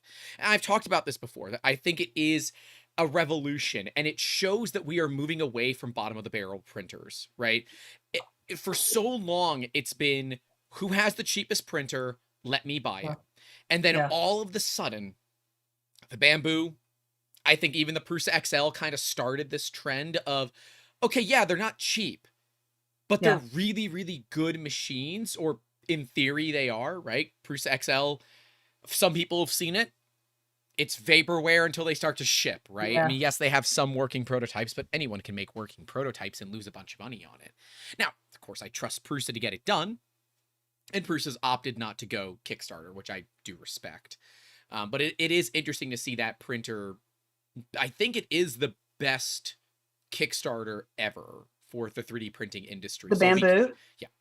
Yeah. They raised like $4 million in 10 hours. Well, they did. I noticed that because I was like, well, wait a minute, they just increased the number that they were selling, but they Yep. weren't getting a lot of entry on the first and second, which I was like, if you're going to go carbon and get the whatever it is, the XYZ, whatever, No, they're automatic, AMS, yeah. I can't remember the letters. Yeah, but why not go all the way? But there are limitations that it's only one extruder. So you've got, temperature and all that, but I don't have a lot of need. I mean, I'm mostly interested in it for multiple colors, all Yep. within PLA. So I'm fine with that. I don't need to do nylon. Well, that'll be fun with how TPU. loud that printer is. That's going to go in your Oh guest room. gosh. I know that's the thing. It might have to go in the guest room because I hear it's just massively loud. Yeah. Well, Yeah. when you go those speeds, there's no way not to. And, Yeah. I don't know if you know of Pantheon Design. That to me, that's a dream printer for me. Yes. That was the printer where engineers were given the task of building a printer and they had no budget. The answer, how much money do you want to spend? It doesn't matter. And so they Yeah, the engineered Pantheon something to looks. the nines. What's the Pantheon? Is it 5,000 to buy one? 5 to 7, I believe. Somewhere 5 to 7. Okay, I can't remember. I was looking at it. Yeah. Yeah. Not to buy it, just to check it out. Yeah, no, it's engineering pornography is what it ends up being. And I think the Bamboo is a good mixture of, what the industry really wanted to see and a price point that it can afford. I'll be curious if economies of scale hurt them or not, because now they have to make a lot more printers than I think they were expecting. But Yeah, well, and then they bumped it where you can still back to Kickstarter, but they're just out one more month. So that was interesting because, I mean, I try to keep on the pulse of what's happening in the 3D printing industry as much as I can before I fall asleep at night. But that came out of nowhere. Yeah, they had, and they'd been working for 2 years without really saying much. And then, hey, we have it, and it's ready. We'll give you the prototype. And they just like gave it. I'm sorry you didn't get one.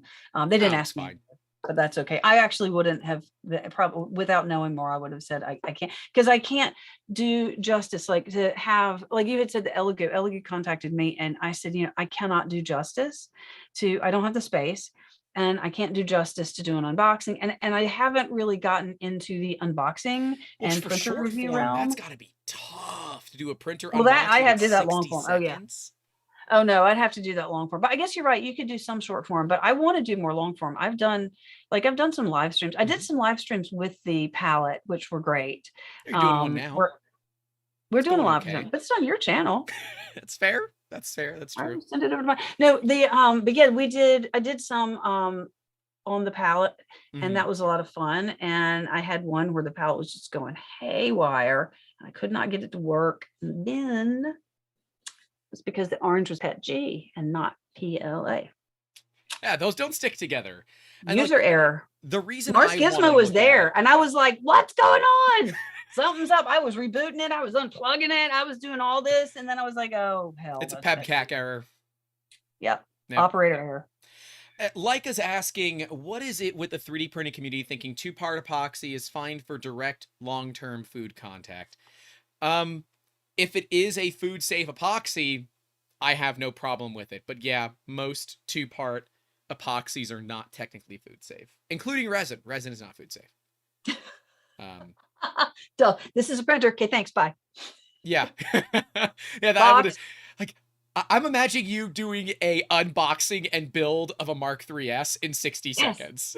Yes. It would just be, you have to get the gummies. You got to get the gummies in there, right? And then so yeah, you did box, pull up. You know how to do box. Yep. Done. Completed one. Yeah. So we're looking to get to a bigger space, and so I've told companies that, but that's not immediate. It won't happen next week. But I do have to find off-site filament storage for my future museum, right? When we have our matter compilers. It's the trend this year of YouTubers getting spaces. Tom, Angus, CNC Kitchen, Stefan did. Uncle Jesse bought a building, right? That's the deal this year, right? So last year it was 3D printing companies going public via special purpose acquisition companies or SPACs. This year apparently it's YouTubers getting their own dedicated spaces and not working out of their homes. For now, you and I will continue working out of our homes until I will be here. Yeah, I will be. I will be out of mine as well. But yeah, I with epoxy specifically. If it is an epoxy designed for food contact, I have no problem with it. However, you have to make sure that that epoxy bonds really well to the plastic, and that is something that a lot of people don't do. You must pre-treat your printed part to make it acceptable for epoxy to stick to it, because if you don't, it will fail. And it will eventually flake off and therefore become no longer food safe. So Yeah, food safe 3D printing is a That's a whole big different. topic that, Yeah, because even what Talman tea glass it's is, PETG. huh? Tea But glaze the is PETG. yeah, but it's like that has been FDA approved, food safe. But The raw material has been yes, FDA but approved. right. But if you print with it, now you have a porous object. Correct. That is no Right. longer food safe. The raw So material is food safe. yeah, so it's very misleading because and then Prussia had on Prussia, I can't remember if it was Prussia Live or somewhere where they went through this process and that you print, but then you have to coat the whole thing and something, and it just seemed like all this work. I was, yeah. There, yeah, there's a lot to it. I mean, we've looked at doing it. Beeswax is something that's been used too. Billy Rubin showed that off in a mold for a not safe for work product, and it actually Yep. works quite well. Those of you that know Billy, absolutely amazing. Billy now is with Lightburn, which is pretty cool. And if you use lasers and you don't use Lightburn, you're screwing yourself. Go get Lightburn. And they definitely don't pay me to say that either, because their software is so damn cheap. I don't think they have money for influencers, because we just love their product so damn much. They actually just started talking about the Galvo publicly, so that's pretty cool to see too, that they're going to be supporting Galvo fiber lasers. But and let's talk about the business of content Okay, creation. Billy Rubin is great. Yeah, Billy's I awesome. love her. Billy hangs out on the Friday call. You should come hang out on the Friday call. I'm going to send you the link. Send me the link. Yeah. Send me the link. Okay. But let's talk about the business of content creation, because a lot of people don't kind of understand that, yeah, there's a business behind this. And people see what Joel Telling has done, right? Joel started a YouTube channel and then built a print farm. I went the opposite way. I've had a print farm for years, and now I've built a YouTube channel. You have a very, very interesting hobby that you've now turned into a business, and you've grown faster than Joel and I combined, which is like saying, Joel is Wayne Gretzky and I'm the other Gretzky brother. Oh gosh.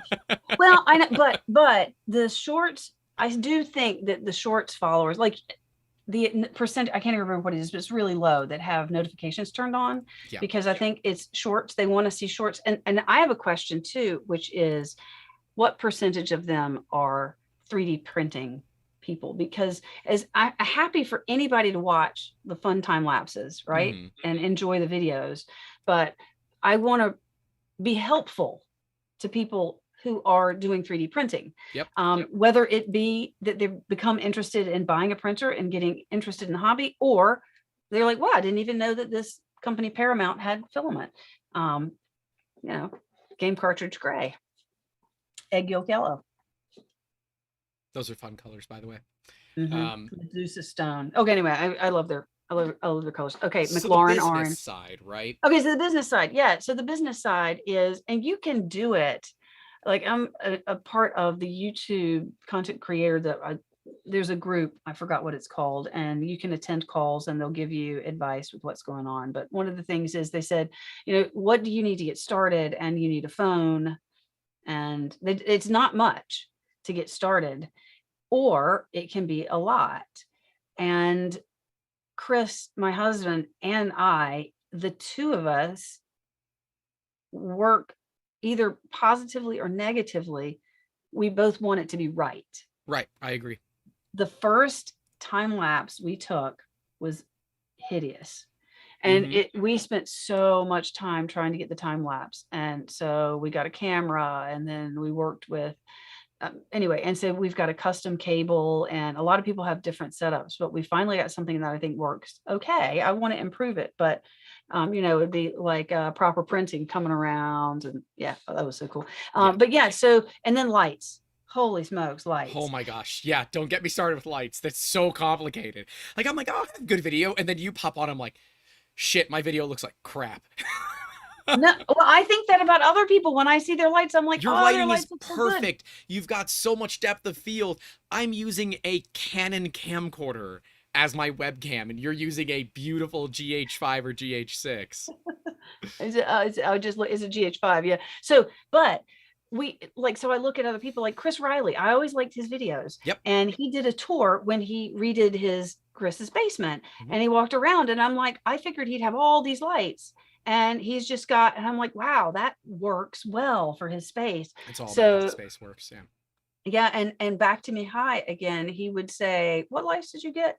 Yeah, no, you don't want those, because he was like, that's not the full spectrum. You want the full spectrum. And when we did go to Joel, and we were in the spot in the video I did with him, and where all his filament was, he brought a light in, maybe two of them, and he said, oh yeah, these things are great. Yeah, they're only like $1,200 each or something. And I was like, oh, $1,200 for a light? something each. Oh God, I know, that's right? so much money. They're great. Yeah. But Sean was using the new $12,000 camera at the time, which I think was Sean's camera. Oh yeah. Yeah, and that thing was huge. I mean, but you have to know what you're doing, right? So and then you need, like, if you want to do live stream, you need multiple views. You need a top down. If you're going to do unboxing, you need a camera that's close so that you can look at the printing. You need the camera on you, and you need to be able to show what's on the screen. And so you're going to need an ATEM Mini Pro or something like that. I only have one stream coming in on this now, but one channel, but you need stuff like that if you're going to do. So it's like hemorrhaging money. Right. It is. Like, I just bought some microphone arms to put webcams on, because we have a big unboxing and build that we have to do. It's just going to be a live stream, but I have to do it on my big set, which is set up to do live streaming. What it's not set up to do is keep me from sweating. We're gonna fix that. I got to drag one of the portable ACs out there, because I just checked the temp, because we got a digital temp sensor out there. It is 103 degrees in my garage right now. Aye. Yeah. Oh, it's 30 C. Here. Huh? It's 84. I'm in North Carolina. Right. Yeah. And now it's a garage, so it just basically an oven. But yeah. So we're gonna be putting webcams on mic arms, because they 1/4-20 mount. It'll fit right in. So we'll do that, and then that way we can get the close-ups. I can move them around and position them as needed. I'll still have my front camera, which for live streams is one of these. My top down out on the main set is one of these. It always has been, so it can also stream and record at the same time. So that will give us kind of the uses that we need. And yeah, like, we recently got a better light than what I had. It's still not a great softbox. We're dealing with color correction. That, of course, is a whole different ball game, right? Yep. Once you get that color correction set, it's like, all right, don't touch the lights. Yes. Don't touch the lights. Don't touch it. No, you're right. And for us, what we want to do is, because whatever we take, we end up coming over and holding the spool up to the monitor. Oh, and to Chris verify has that two the color monitors looks right. Because we want to act. I'm like, that's not what that red looks like. Red's hard yes, to get is. right. Yeah. And so I was like, example. This looks terrible. Because whatever red this is Prusa, printed lipstick solid red. Oh. No, this is printed solids red PETG, and it's Dr. Robotnik from Wexter. You can't see it on this camera. That.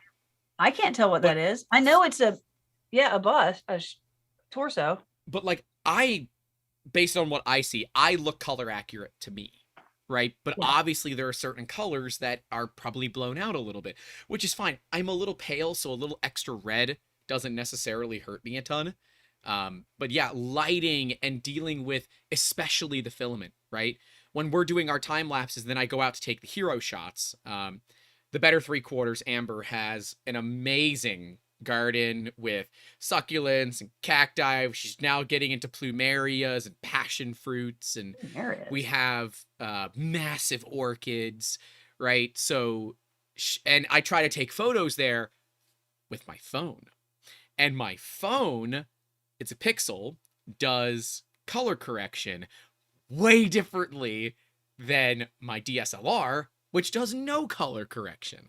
So it's then kind of dealing with, so the business of content creation is not just the, how do we make money, right? And I don't know if it was like this for you.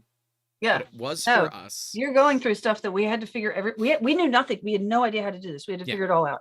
Yeah. And I didn't really And- have anyone to help me through it. We just kind I of, was going to say, we divided up and divided and conquered, and it worked out well, I guess, like our marriage, right? Is that he gravitated to the things he wanted to do, and I gravitated to the things that I want to do. And it's interesting because I should know all the things he knows since we started this at the same time. And I'm like, set up the camera, because and I'm like, you're crippling me because I can't help you but I did get a gimbal recently, because I can't hold the camera still, so I got to learn how to do that anyway. But yeah, so I use little yeah, gimbal cameras, little that's a Osmo camera. Pockets. Yeah, it's a gimbal on. It's a DJI Osmo Pocket, so it uses the Mavic camera on the Mavic gimbal. Yeah, no, mine's not that small. Well, My gimbal is not that small. So, so what is the product? A lot of people who do reviewing of printers, or they have the printer come in, the reward at the end of that is you get a free printer. But most of the people who were being offered that don't necessarily want or need another printer, or as Tom said, and then the printers, I have a question whether I really want to get into that, because in order to do a valid review of a printer, you need to spend time with that printer.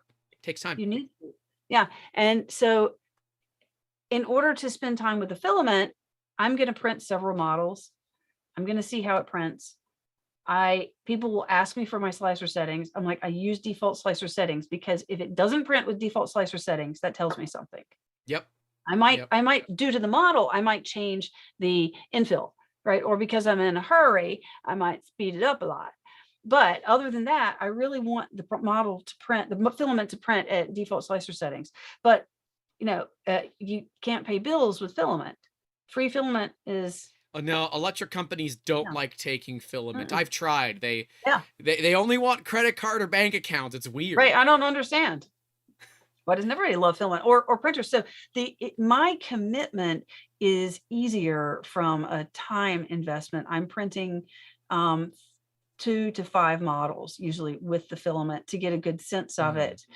And I might do reprints if it's an issue that I had on my side, or I picked a model that just did not work well. Right. But then we have the whole process of filming it, voicing it, doing all the editing, preparing. We actually write up, which most people probably do this. You write up a document because that description has a lot of stuff in it. So get that written up, link tree and everything. I know, and all the fun stuff that you need to do. Because spoiler alert for those that don't know, ad revenue does not pay bills whatsoever at all, right? Oh. So that's why you see content creators saying, hey, if you like it, join our Patreon, right? Patreon.com/3D Musketeers for a very, very terrible call to action. That was good. Oh, yes. Yeah. I don't know. I've done better. Because you kept pestering me. I did not pester you. Well, No, I did you in the didn't. video. I'm kidding. I didn't You pester said you it. I heard it, and specifically. I was like, I have learned a lot watching your videos, because I was paying attention to stuff, but you would pay attention to the news, and then you would come back and just you were like my cliff notes. You still are, right? I try to do news stuff, but some of it's I get really excited for bioprinting. Or angry. Or no. Oh, no. Everyone likes when I get angry. Everyone loves when I yell at things. I know. And I'm trying not to be the Keemstar of 3D printing. Thanks. There's a 3-letter channel that's already done a very good job of that, and I don't want to be, put into that same catalog. What I do is I refuse to be middle of the road. I'm an opinionated person just like everybody else, and that means I have inherent biases. The printer that we got in for review that I am going to turn into at least 1 or 2 channel videos, there are inherent biases with that, and I'm going to mention them right off the hop. Because I'm going to start off with saying, I don't think this thing is going to print well. I don't think it's going to do anything else it's supposed to do very well. But if I walk in with a crappy attitude about it, and it blows me out of the water, I'm not going to hide it. Yeah, I mean, Tom has done that. There was this whole everybody who was doing reviews was like, this is ridiculous. They're all Ender clones. Tom at one point was like, I have nothing to say. Yep. It's just an Ender clone. Get it out of here. I think that was a Patreon call of Tom. Sorry, you might get the picture that I like Patreon a lot. Patreon is amazing. And I love it. Even if you don't decide, if those watching don't decide to support me, I don't care. It's fine. will survive. Go support Fotis. Go support Wexter. Go Yeah. support the people who you utilize their stuff or you like the stuff that they're doing, because, like, seriously, at 5,000 subscribers, we barely crack $100 in ad revenue a month, which is an average video to get edited for me costs about $100. And we're producing, 2 full edited main channel videos a week. And that kind of stuff adds up. We don't do it because it's profitable. Once you get to Clayton's level, Uncle Jesse's level, you get to Joel's level, that's when things start to be a business. Initially, it's more of, how do we get relationships? And I don't remember who told me. I want to believe it's Bob. Bob is hanging out in the chat, or was. That going to a company and asking for free shit doesn't work. The hungry man never eats. You need to go with a project and say, this is what I want to do. I would love to feature your materials. If you don't mind, would you be willing to, support it, right? Where there's a trade of services where the company gets exposure, you get materials, and everybody wins, right? That works whether it's a Bamboo Labs X1 carbon or it's 2 rolls of protopasta filament for a project you're working on, right? Companies know that content creation is expensive, and YouTube specifically is a tough one. And I don't know what it is for TikTok to get monetized, but YouTube is 1,000 subscribers and 4,000 watch hours. We hit 1,000 subscribers May 29th of 2021. We did not hit 4,000 watch hours until August. I got it for you. So we're the same way. But see, TikTok is 15,000 subscribers, I think, and something like 100,000 likes. I can't remember, but that one. And then you really just get into the TikTok fund. And so money kind of comes in. But if you do live streams and then people like, and then they do glitters and stuff, and I don't remember how it goes, but sometimes we'll make a little bit a day, but we're not making much. A lot of people who were doing, like Ben Pendergast, Ben on Earth. I mean, he was doing stuff, and he was doing, I think, fairly well on TikTok, and he was doing and he was doing giveaways and stuff. I don't know, but I just put stuff up. So on YouTube, we're the same way, but YouTube Shorts, none of the Shorts views that are in the Shorts player count towards watch hours. Yep. So we had 1,000 subscribers, and we had more than 4,000 watch hours on like a video here and a video there, but none of it counted. The day we hit 50,000 subscribers, we finally hit 4,000 watch hours. And the only reason we did that is because I was like, this is ridiculous. They said we've got, so now the Shorts thing, again, completely, you don't know. YouTube will say, and they did tell us this, there is the Shorts Creator Fund. Yep. And every month you may or may not get money from the Creator Fund. And then and we were really excited because we were like, we got $100. We didn't even know we were going to get $100. And that would just happen to be about the time they invited us into the program. And so someone asked, what is it? And she said, there are tiers, 100, 1,000, and 10,000 per month. So some people are getting $10,000 per month from performance, but it isn't based on your performance. It's based on your performance in comparison to everyone else. So if you had a great month, but everyone else had an even better month, you might get no money at all. And so we've had months where we've gotten no money. And then I was like 100,000, 10,000. And then we had a month, we got like $351. And I was like, what? That's not so I don't understand how it works. It's not predictable. No, it's completely unpredictable because you have no control over it. Yeah. You can have a fantastic month and get nothing. And from a business standpoint, right, you can't build a business on something that is not predictable. It doesn't work. I mean, YouTube recommends that you get partnerships and sponsorships. Correct. They're saying to do that. And that makes sense. I think everyone is very understanding with when you come in and you say, today's video is brought to you by whatever, and explain it. And a lot of the content, and we've never done that, but a lot of the content creators do a really nice job of making what they have to say interesting. I do crappy segues to sponsors because I like the way Linus Tech Tips does, and I'm like, screw it, I'll emulate it. I think it's funny. Oh no, it's fun. I mean, you do a good job. I listen to yours. I just self-sponsor my own videos because we don't have a sponsor. I hope you're paying yourself well. But yeah, we haven't done that. But so the ad revenue, now that we're monetized, we have to have long format videos to make that meaningful. And our issue is we have like 106,000 subscribers or something Yeah, now. you're up there. But the percentage that we have that has notifications turned on is very, very low. It's like, it says 10 to 20% is average, and we're like way under 10%. So, 10%, or what, 3% of 100,000 is not much. And then if it's a long format video, it's not going to go through that whole suggestive algorithm. So yeah, so we have a sponsorship program that, and Mars Gizmo, I don't know if he's still on here, but Mars Gizmo had said at one point that he had gotten it down to pretty tight. He has a process. He's done so many videos. He knows what he's doing. And he said he can get one done in 4 hours. Wow. But that's because he knows he's got everything down, right? Even though we're doing 1-minute videos, we're spending way more than 4 hours on it. Total time, where we're printing time, we're filming, editing, voicing, uploading, because there are 2 of us doing it. So the only way that we can turn this profitable is that we work with the filament companies and say, if you want to sponsor a video, and I am pretty upfront when I say Lucky Fin sent us this filament. I have to, right? Yep. If I don't say it, it's because I bought it.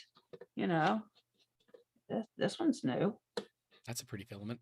Yeah. This is a watermelon crush protopasta. Yeah.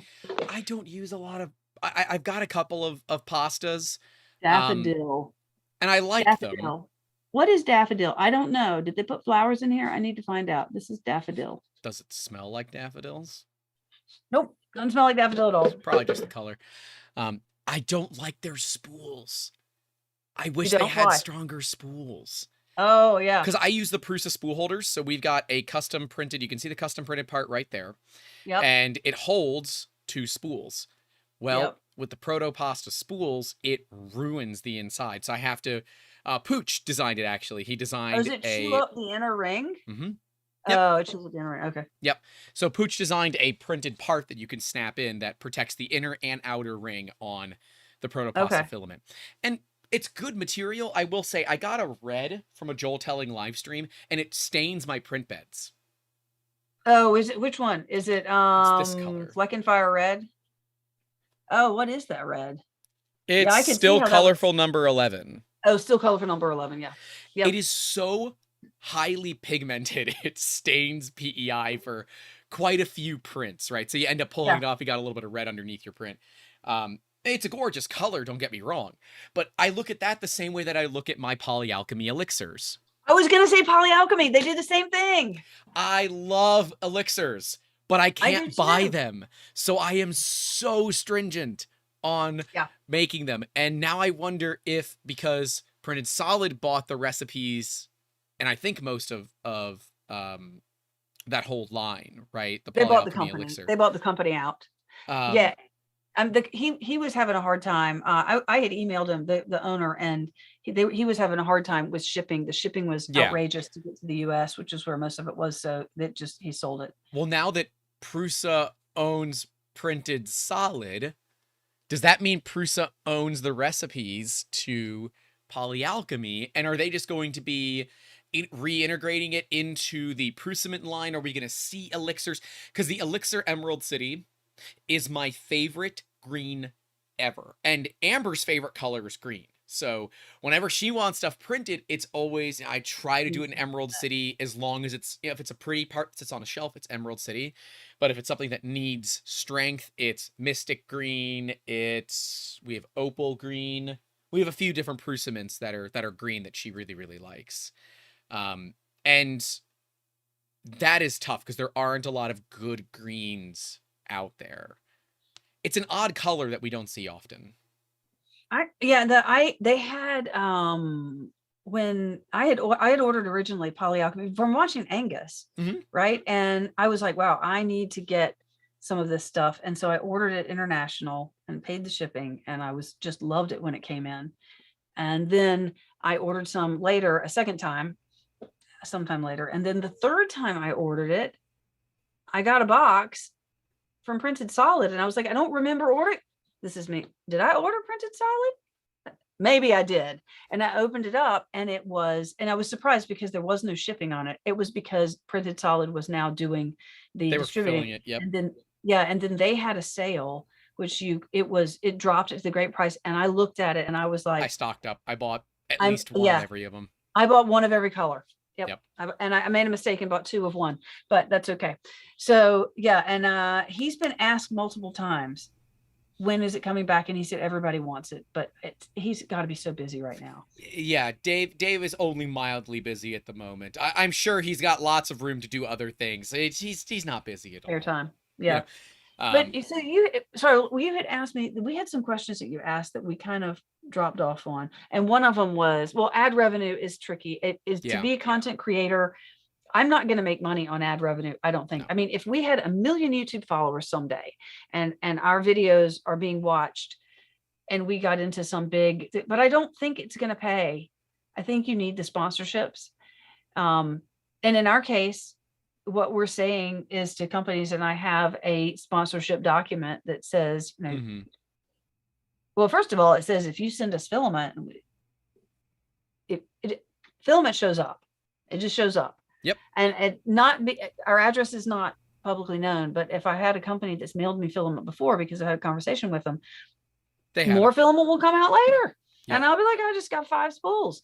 And I try to do the best job I can to show them, and I'll show them in an unboxing because that's fun. And by the way, that bothered me at the beginning. I was like, let's go back in time. I did not want to show the filament closet, the cave, because I thought that people were going to be like, she's crazy. Who would have that much filament? I mean, they get it though. You're the same kind of crazy as everybody else is. Well, that's what I found out, is that there are a lot of people who really like, I'm checking out. A lot of people who really like filament. And we're like, wow, I'm envious of your closet. And then so I teased it on one video where I opened the door and you could see like a little bit at the bottom because I wanted to get the reaction, and that was intentional. And then that video was like, we had 35,000 views on TikTok, and we didn't have many followers. And I was like, wow, this is okay. So about 2 months later, I did it, and I opened up and I got a little bit higher up in the door. And at that point, we had people who were saying, woman, show the whole closet. I will not stay for anyway. And we had some people that were getting really serious about, like, they were like, you need to show it. And I was like, oh. So at that point in time, coincidentally, somebody texted me or messaged me on Discord and said, did you see Joel's TikTok? And Joel had gotten onto TikTok he wasn't really doing much. I think he had an account, but he got on, and he took a little bit to get on there. He did, yeah. And he's such a good guy. Because he followed us, and I was like, Joel Telling followed us, and we were fairly new at that point. I was like, wow, I'm really excited he's followed us. But he's such a nice guy. He follows everybody. He really is. Joel is such a nice guy. He's just, yeah. He'd be a cool podcast guest. I should try to set that up. Yeah, he's such a nice guy. But he followed us, and then he had actually made a video. If you're Filament Stories, this video is for you. If you're not Filament Stories, the rest of you can watch it. And then he's fooling around. I have a filament problem, and he's showing all the filament. And I hear you have a lot of filament, and it's organized. And can you help me with my stuff? So, and I was like, well, this is crazy. I was excited. He made a video to us, and I said to my husband, this is it. We now have an opportunity to answer his video with here's what we have, and here's how we organize it. So I did a response video. And I think it's still the home one. We need to change it because it's old, but so that was, yeah. And so we did that response video, and we did get positive. And some people are like, it's all this plastic and you're wasting and killing the earth, but it's not a large percentage. And then then the next step was that we were going out to work with Protopasta, which is another story. And Alex said, let's go down and see Joel for a day. And I said, okay. And then lo and behold, I got to organize Joel's filament.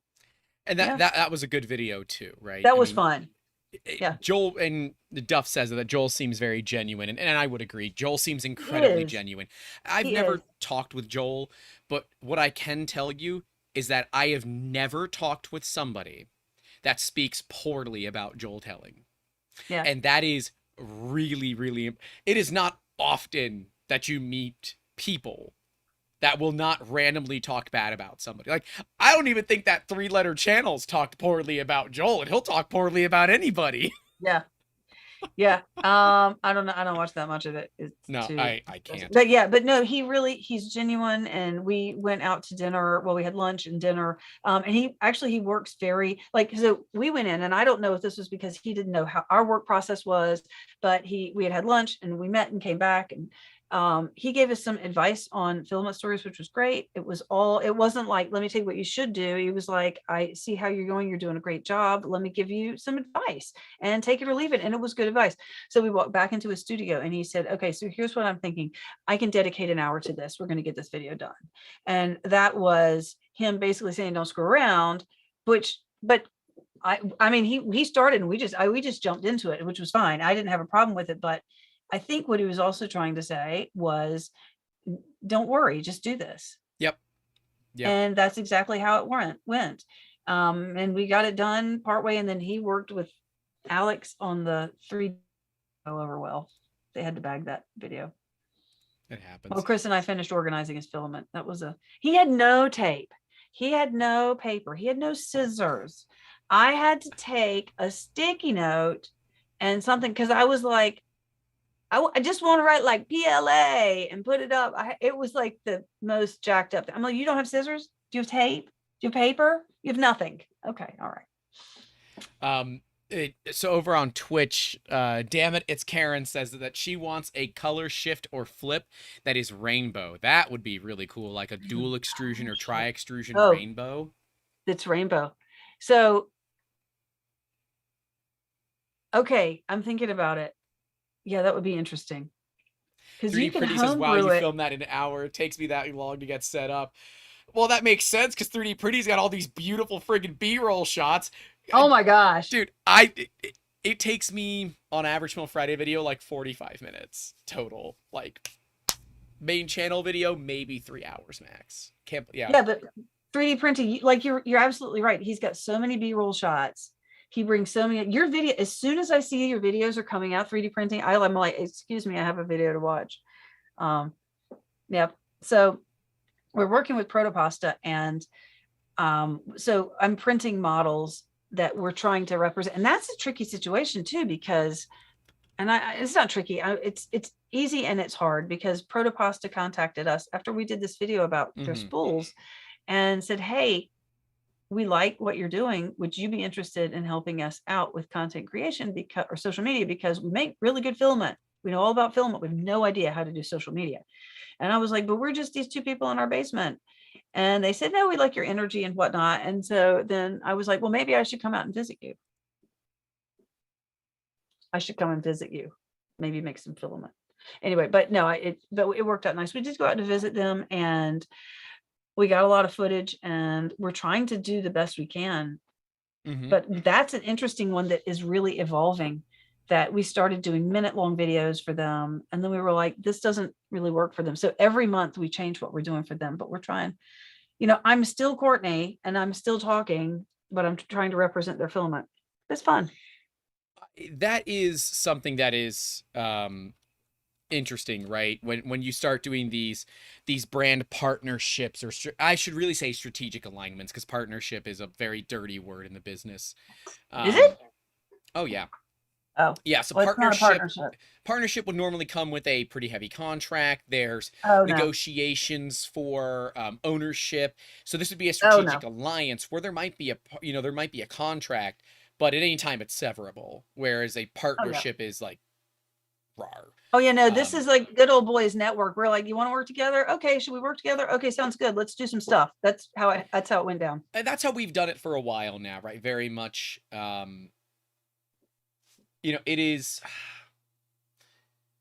it's different when you start, because doing it as a hobby and you're sharing your hobby is one thing. When you start, and like you said, when you start working with companies, you do have to play a little bit of a line, right? Because if they do send you something crappy, it is within your best interest to tell them, give them an opportunity to fix it, right? Yeah. So we had a printer come in. I did a full video on it. Never made it out, ever. It never left the cutting room floor, because I have never been able to get a good print off of it. And I Oh have God. made multiple attempts to reach out to this company to get support for it, both from a burner email, because I don't want to get like, priority support as a content creator, and then through the email that they've contacted me through, which is my content creator email. Neither time they responded. So, wipe my hands clean. That video never makes it live. And while some people do like my hit piece videos, I don't like making them, right? I don't like getting upset. I prefer to be excited about something, but I don't like getting upset. And when I ride the struggle bus, it doesn't make for good content. Not for me, at least. I think you agree there, right? I know I do. I am torn because like this filament here, this striped filament, right? I really felt like in one way they sent it to me. They just sent it to me for free. Hey, can we send you this filament? Yeah. And it was a newer company and they're just getting started. Sure. So it was one spool, had a hard time printing with it. Part of me said I should put a video out and say, they sent me this filament. I have all these problems. Right. And then the other part of me said, they didn't make this filament. I know they have this white labeled. So I should alert them that there is a problem and tell them that if they want to send me a different spool right now, I have to talk about this because this is currently happening. Somebody's getting this. So that is a very hard thing. I felt like I should in part be obligated to let people know that. And that's what we do, right? I will let people know. So, I can't make a video on that printer because I have nothing positive to say about it. So I've opted, like Mom always said, if you don't have anything nice to say, don't say it at all. Because it's a CR10 IDEX clone, right? That's all that it is. Most of you might know the brand by now. I'm not going to name and shame. It's not my job. However, there are times where, talking about something like that company then blindly sent me another printer. Yeah. And it showed up. It had no return address. It just had my home address. Okay. And I get a little afraid when an unmarked box shows up at my doorstep with my name on it and no return address. So, I'm like, I set up a camera because if something goes wrong and there's something in this box that I don't want to be in the box, I need evidence of the fact that this occurred. So I set up a camera solely to figure out what was in this box, because if it was something damaging for whatever reason, I've got evidence of it. It ended up being a printer, and even the printer was unbranded. I had to turn on the machine to figure out the company, and then I wrote them a nastygram saying, do not ever do this. Do not send me machines That's weird. without my permission. I don't get that. Yeah. No, that's weird. So, well, the model that we are trying to move to now is that I want to show filaments from around the world. We have the United That'd be really States. cool. Yeah, the United States is our biggest demographic. But Right. for instance, on YouTube, shortly following the United States is India. We have a significant, India. We have like 12% Indian. And Indonesia is like really big on TikTok. So I love showing filaments from around the world. One, because I want to print with them. I'm excited. I want to try them out. Mm-hmm. So I am interested in working with them. But the situation the model that we're trying to work to is, since short format, you can't go, and our sponsor today is. Can't the sponsor segue would be the entire video. Yeah, we're done. Before I got done. So I'm calling it sponsoring a video, which basically is saying, if you send me a spool of filament and then there's going to be a fee on top of that, we will put you priority in line and we will show you. But we will say that they sent us this filament and we will mark it as sponsored, but it's still not going to cover the time that it takes Chris and me. I mean, maybe Joel can command thousands of dollars per video, but it's a 1 minute video. The problem is you see a 1 minute video and the amount of time. So I'm not sure how we're going to bridge the gap to, I think it will be more obvious if and when we have a larger audience, because I think we can command more.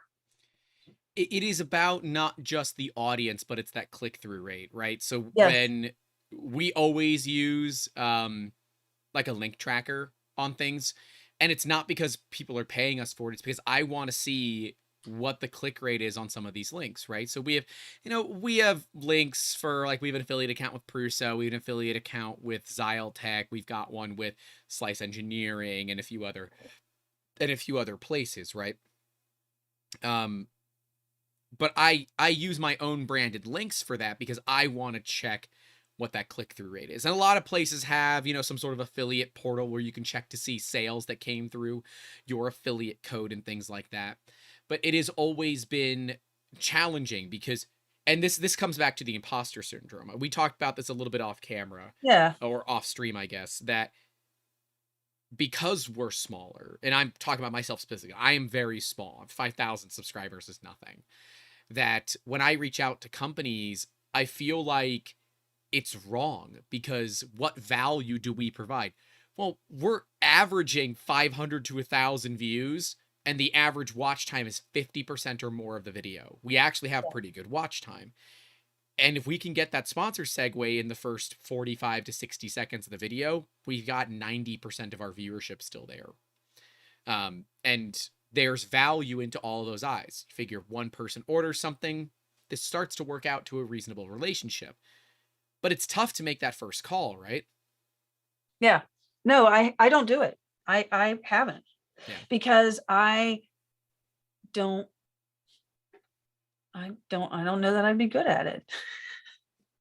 That sounds terrible. I said to myself, and again, we're real estate agents, so it's a little bit easier because selling a house helps fund filament stories for a while, right? Yep. So that's helpful. And the market's great right now. So that has helped us sort of bridge this. Although my husband and I have talked about this and we really love doing this. I mean, he loves what he's doing and I love what I'm doing. But I said to myself, if a company comes to me, they want to work with me. And so it's a better situation to be in. But it's also, I could probably have a decent bit more business if I would approach companies.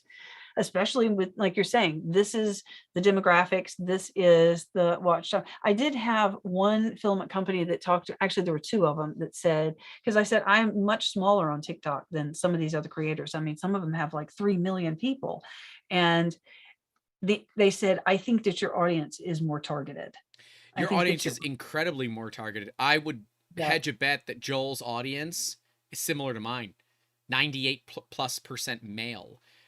You bring a lot of that female audience that companies are trying to get involved in. Maybe. But also that people who are more likely to purchase their filament. Yep. Or purchase interesting, like the Amazon affiliate, right? The first sale we got under Amazon affiliate was a USB cable. Right? Because it works. They go in, they click your link, but then they go over and do something. And my husband was like, we got to see it's a USB cable. So, so far we haven't had a lot of people buying like Prusa's or anything. Yeah, no. I mean, I don't think anyone's ever used the Prusa link other than like my buddy's like, hey, what's your Prusa affiliate code? I'm buying another printer. I'm like, oh yeah, here you go. Right? They're not organic clicks from there. So it is interesting to me though, because there becomes an aspect of if you show off a model the way that Joel does, and I think Joel does it incredibly well. He does a good job. Joel shows the model, then it ends up in Joel's Etsy store. He'll make a agreement with the creator to be able to sell it, to sell the physical prints of it. And that's a damn good business that I probably won't ever do. Etsy we had an Etsy store for many years before starting the YouTube channel. It is so much customer support, and we support a few local Etsy companies. We support a bath bomb they do cool. Bath bomb molds. So we make the masters. Oh my gosh, the amount of customer service that lady is doing. And she's making, $250,000 or more a year. Making bath bombs? Molds. She sells the molds. Oh, she sells the molds. She sells the molds. Yeah. She makes good money doing it. But oh my gosh, the customer service. She pays people to overnight to respond to messages so that she doesn't lose the fact that she responds to messages within 5 minutes. And that level of anxiety is nuts. It's nuts to me, that level of anxiety. let's talk about that. I think that's a really important thing. So first of all, I feel bad because if I watch a 3D printing video, I know that when I comment on it, he's going to be amazing and he's going to respond fairly quickly. You respond very quickly. I always and respond. say, so you're really good. And we're publishing on TikTok, Instagram, and YouTube, and we're publishing daily. And I get like at a certain point, I'm like, I either am getting work done or I'm going to be stuck in like in comment land. And I feel really badly because other people respond to me and it makes you feel good when 3D Printy says, oh, I'm so glad you like that. You're right over here, 3D Printy, which is why I'm talking to you over here. But yeah, and I feel bad because I'm like, everybody is so much better at this than I am. Why do I suck at this? And then, emails, that's an interesting one. Emails I'm not as great on as I would like, but I have it's tough. Heard sometimes. feedback from a couple people that if you don't immediately jump on a company's offer, that's not necessarily the worst thing. Yeah, it's like immediately saying yes when somebody asks you out. Do you want to, you gotta play a little bit, right? Right. So Duff is saying the only thing that he dislikes about Joel's streams is the amount of chatting. It's way too fast in chat with the streamer and other viewers. But see, Joel is big enough to where Joel has a really cool feature. The only way to get Joel's attention is to give him money. And it works. Super chat. I have so often said, what if I just ignore my chat unless they pay? Right? And then I'm like, but no, I don't want to do that. And I don't think Joel ignores it. I think that, and I agree with Duff. I've been on a plenty of Joel's live streams, and it is, bruh, you have to turn on slow mode. Yeah. For it to even be usable, right? And that can be tough. And so what people do is they will do super chats. They'll do, they'll the super chats just so he'll see it. Yeah. And it works. And that's how big creators have to do it. But the smaller creators, like, I think last time we got a $5 super chat. It's not often that we get, money during streams. I've never gotten a super chat, but I don't do a lot of live streaming. Lives are fun. I should do more. They are fun. Well, even if you get on and you do, damn it, Duff. Oh, Thanks, Duff. Thanks, Duff, for the $6.99 Canadian. Thank you, sir. He said that's actually brilliant. You're damn right. It's brilliant. It is freaking brilliant. Thanks, Duff. That's not what I was trying to get out of it, but thank you, sir.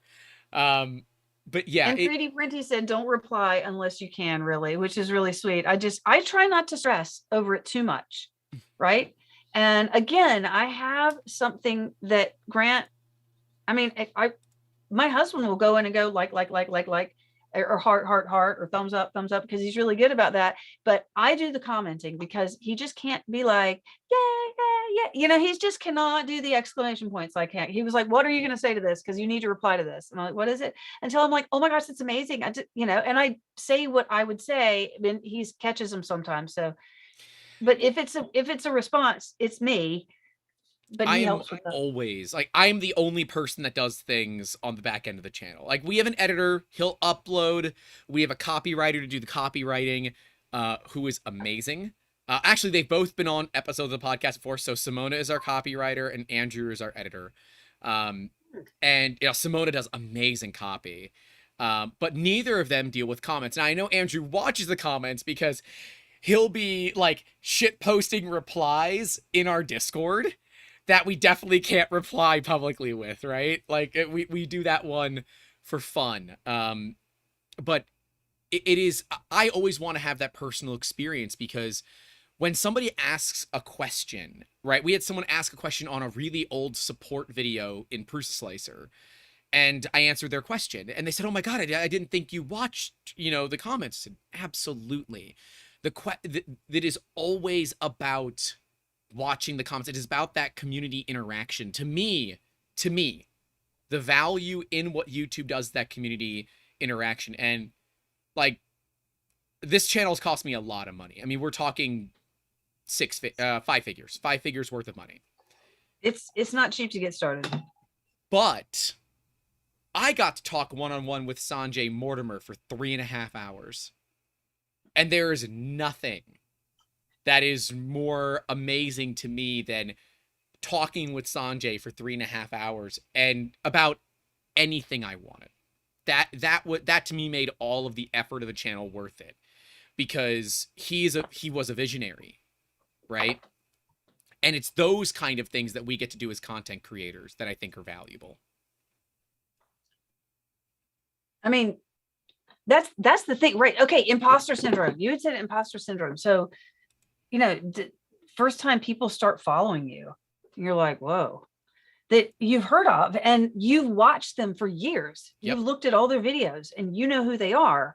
And then they follow you and then they comment on your stuff. And then Joel messages you on Instagram and says, I hate you're coming out. We should talk beforehand. Let's get on a call.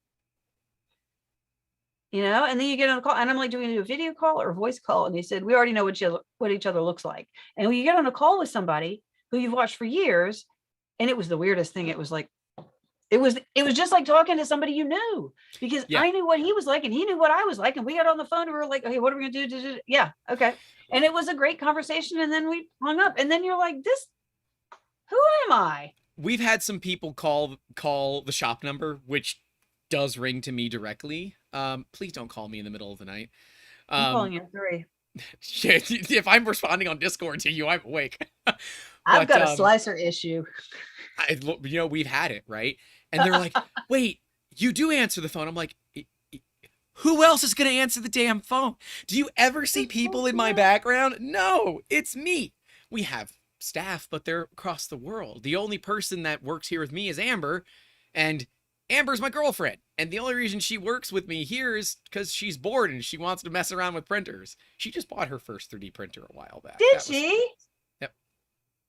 She would not let me buy it. I was going to buy it. She said, no, I want this one to be mine. I'm going to buy it. So she did. She bought a Prusa MK 2.5 S or something. It was. Wait. Oh, used. Yeah, used. Yeah, we bought out, I bought 4 printers that day, about 40 kilos of filament, 9 or 10 liters of resin. It was a bunch of stuff, and filled my 2-door Honda to the brim. Wow. With stuff to get it home. I bought 2 Enders that day, but they had closed loop stepper drivers, so I wanted to play with that. Mitsu Level is saying, have you seen the bidding that was done for Sanjay's Foundation? It's crazy how much he affected the community, and it's true, right? That man's a visionary. Just like Adrian Boyer is like on my list. Joel is on my list. Mars and me and Mihai. Mihai, sorry, damn it. Mihai, it's okay. I said Mihai or something. He was like, "It's Mihai." I'm gonna probably get it wrong. Is he in here? He's probably asleep. He is. Now. He's still in here. Is he? Oh, hi. Those people are all on like my list of people that I want to interview. Adrian Boyer, because it's Adrian Boyer. If you have to ask more questions, right? Gina Fusel, I want to interview Gina. Yeah. And there are all these people that are like top tier. Hilariously, Willow Creative was a top tier, and I put out a call out on Twitter saying, hey, I need a guest this weekend. And she DMs me. She's like, you want to do this? I'm like, hell yeah, let's do this. Like 72 hours notice comes on the podcast, and it was awesome. We had a lot of fun. And that's what I love about this industry, is that we're able to talk to people that we look up heavily to. I look up to you for your content. Your editing is on point. Your lighting is on point. Even here you have perfect lighting, right? We had some audio trouble, so I can ding you on the audio, right? We can ding you on the audio. No, I was standing. You all missed it. I was standing on the table. It was an inappropriate shot. No. See, it was perfect for Twitch. It was? Oh, it's for Twitch. Okay, there. Okay. Wait, Mihai, have you been here the whole time? I have been talking about you. Yep. Was he here? Yeah, him and Mars Gizmo have both been here for a while. Okay, I'm totally missed that you were here, because I talked about you because you told us stuff that we didn't want to hear. We're like, I don't want to do that. And you really did. You beat me up for a long time, and you were like this and this and this and this, and it all was good information. And we went back and we learned from it, and our videos are better, and we're where we are today with big thanks to Mihai and to Mars Gizmo and Clockspring also, who was like, you have to talk. And I Oh, was like, Clockspring is awesome. I was just gonna put some text up, and he was like, you have to talk. He was like, you have to talk, and I was like, for the dog. Anyway, so but it turned out okay, and I'm not afraid. But that imposter syndrome is really weird. It's really weird, and I do want to see people, because I wanted to go. Murph is a weird one. I'm going to Murph through great complicated travel plans. My husband and I, Chris and I, were going to Murph, and then my daughter won. She got into the national finals of a competition, a scholastic competition in LA, the same days. And so I'm really excited for her, right? And so she said to me, Mom, I know how much you want to go to Murph. I want you to go to Murph. She's 10. And she said, you go to Murph. And I said, I cannot miss you in this competition. So I'm going for Friday. And then I don't know what, I'm getting up at 3 a.m. to get back to the airport to then go to LA. But I was like, and we didn't book the flight for a while. And my husband kept saying, we need to book it. The flights are going up. And I'm like, I still feel guilty for not being there. But the first day is just like everybody hangs out, and the first day nothing's happening. I'm not going to Murph. I am bummed about that. Couldn't afford it, so we didn't go, or we're not going to go. I am hoping, Earth? Huh? Earth? I'm hoping. Okay. Yeah. I bought tickets, but they were $10, and I was gonna say, yeah, whatever. I bought tickets too. It looks like it's going to be about $2,000 for plane tickets, and then another probably $1,000 for a hotel. Yeah. But yeah, Earth, because so many more of the people that I hang out with, Amos 136 being one of them, he's on the Friday calls, are going to be there, and I've never met these people. Right? I know, and that's the same thing. Like, yeah, okay. I take a camera, I film some video, I write off the entire trip. But that assumes that I'm making money by then. And that's the other side of the business of, if you're not clearing money, the write-offs that you get from being a YouTuber are pretty much useless. Yeah. But yeah, Amu says he only has so many vacation days. It is complicated, right? To kind of deal with it. And you having the family make it a lot more difficult than someone like me. I just grab a girlfriend and we go. Yeah, but hold on. Can you hear my air conditioning that just turned on? No, can't hear it. Oh, good. Okay, because it's decided to do something. Mine's on. You can't hear it. Okay. Well, beforehand you were like you could hear stuff, but I stopped the printer that screwed up. Yeah, I could hear it skipping steps because that was a big ka-chunk, ka-chunk, ka-chunk noise. But I've never been to an Earth. I've never been to Murph. Wasn't doing a good job of. Yeah. Okay. So yeah, Earth, but no, we have my in-laws who are here 8 months of the year, and then they're in Florida for 4 months. And so damn it, they're snowbirds. Where do they live in Florida? They live in Palm Beach Gardens. Oh, okay, nowhere near me. Yeah, I don't really know where it is either. I think it's south. I mean, I know where it is because we fly into Palm Beach when we go to see them, but other than that, I don't know. It's like a half an hour north of Boca. Yeah, maybe? Well, you're on the other side of the state, but you're pretty darn close to Wham Bam. They're in like the Fort Lauderdale area. Oh, Wham Bam. Okay. Next time you go down there, let me know. If you don't know Peter, I'll get you in contact with Peter. Peter's awesome. Okay, yeah, no, that'd be great. Yeah, so I want to meet other people because the few people that I have met, and Asylum was in here. I can't tell, but Asylum was in here, and actually I may have just had a volunteer because one of the things I wanted to do is so Linktree, right? I want to meet people because I think I could just spend days talking to 3D printing people about anything and everything. I mean, it would be so wonderful just to hang out with people and talk about anything. So, but one of the things I'd like to do is get a list of all those like filament companies and make a list by country. Did I say that? And put that up on a website, our website somewhere. And then the link tree is a pain because everybody wants to know what the link is. You can't do nested links in Linktree, and there's not another tool that we found that you can do that easily with. So yeah, we may have Send to them to roll your it up. website where you have all the nested links and all that there. Yeah, but then we have to do Linktree is easy. I can put the video up and in 2 minutes, including grabbing the screenshot of the whatever, can do the Linktree. Yep. And so it's just going to be work. And that is always the problem, right? Something that, Yeah. People that just watch YouTube and don't make it, don't understand the amount of effort that goes into a 60-second video, or for me, a 20-minute video or a 10-minute video. In fact, I find the 10-minute videos harder than the 20-minute videos because we have to be very conscious about how much we cut out of it. But we see that the shorter format does better. Oh, so you're saying I want to put a video out that's 10, that I have this content and I want to put it out in 10 minutes. Yeah, cutting's hard. Yeah, so the Print Fix Friday series, right? The longest running weekly print fail fixing series on YouTube. I always make a weird You're thing good for at every that. time. You say it, you don't stumble anytime. Oh, I do. But see, then I just do that. And it all magically disappears in the power of editing. And because I can keep my cadence really, really specific, when I'm like on my game and I'm recording, it's very easy to cut. And because I only move a little bit, if you pay attention to me and watch me move, you might see a bit of a judder. That was a cut, but you might not notice it in my cadence. Because there is that, from the diaphragm level of, hey guys, welcome back to 3D Musketeers YouTube channel. Don't forget, if you're new here, make sure to like and subscribe. We're going to talk all about some print fails today. In and out of the presenter mode. Yeah. Because it's literally just a presenter voice in a presenter mode. But the editing to cut out things that are like, well, is this superfluous or is it not? Does it matter? I can't imagine what that's like for short form. Yeah, Mihai, again, I have to talk about him because he was there like digitally holding my hand.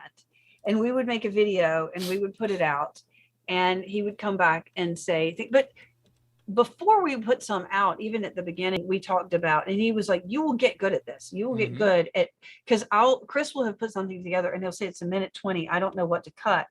And voicing and music makes the video more interesting, right? So if you hear it without that, yeah. And so I haven't voiced it and we haven't gotten the music on it yet. But before that, I'll say, he'll play it and I'll say, that's a second too long. This is boring. Cut that shot out, do this.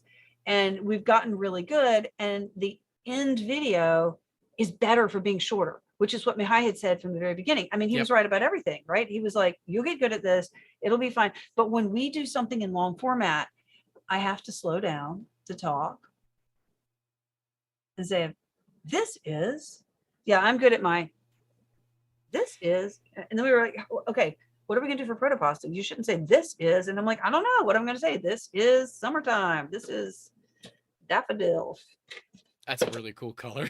This one, it actually is a matte fiber, so it's a daffodil fiber, and this is what, a marine dream blue. I like this one a lot. Obviously I like blues. There's our company logo is like 5 colors and half of them are blue. I like your animated logo. It's great. Oh, which one? Oh, okay, yeah, the bouncing one. That one. We've got other ones. It's all done in Blender. Because you can simulate G-code inside a Blender. So we have a 3D version of our logo. We sliced it in Prusa Slicer, tossed the G-code into Blender, simulated it, and then we pulled it out and then pushed it into the thing. I can't do that crap. That's what animators are for. Good. Go ahead. I have a logo story. Do it. So we didn't know what to do. We were gonna, logos at the beginning, tough. we said, yeah. So we bid it out on Fiverr, and we got some stuff back, and we got one that we liked, and we went with it. And it was just, an F, and you see how the F actually kind of has the S in the F, right?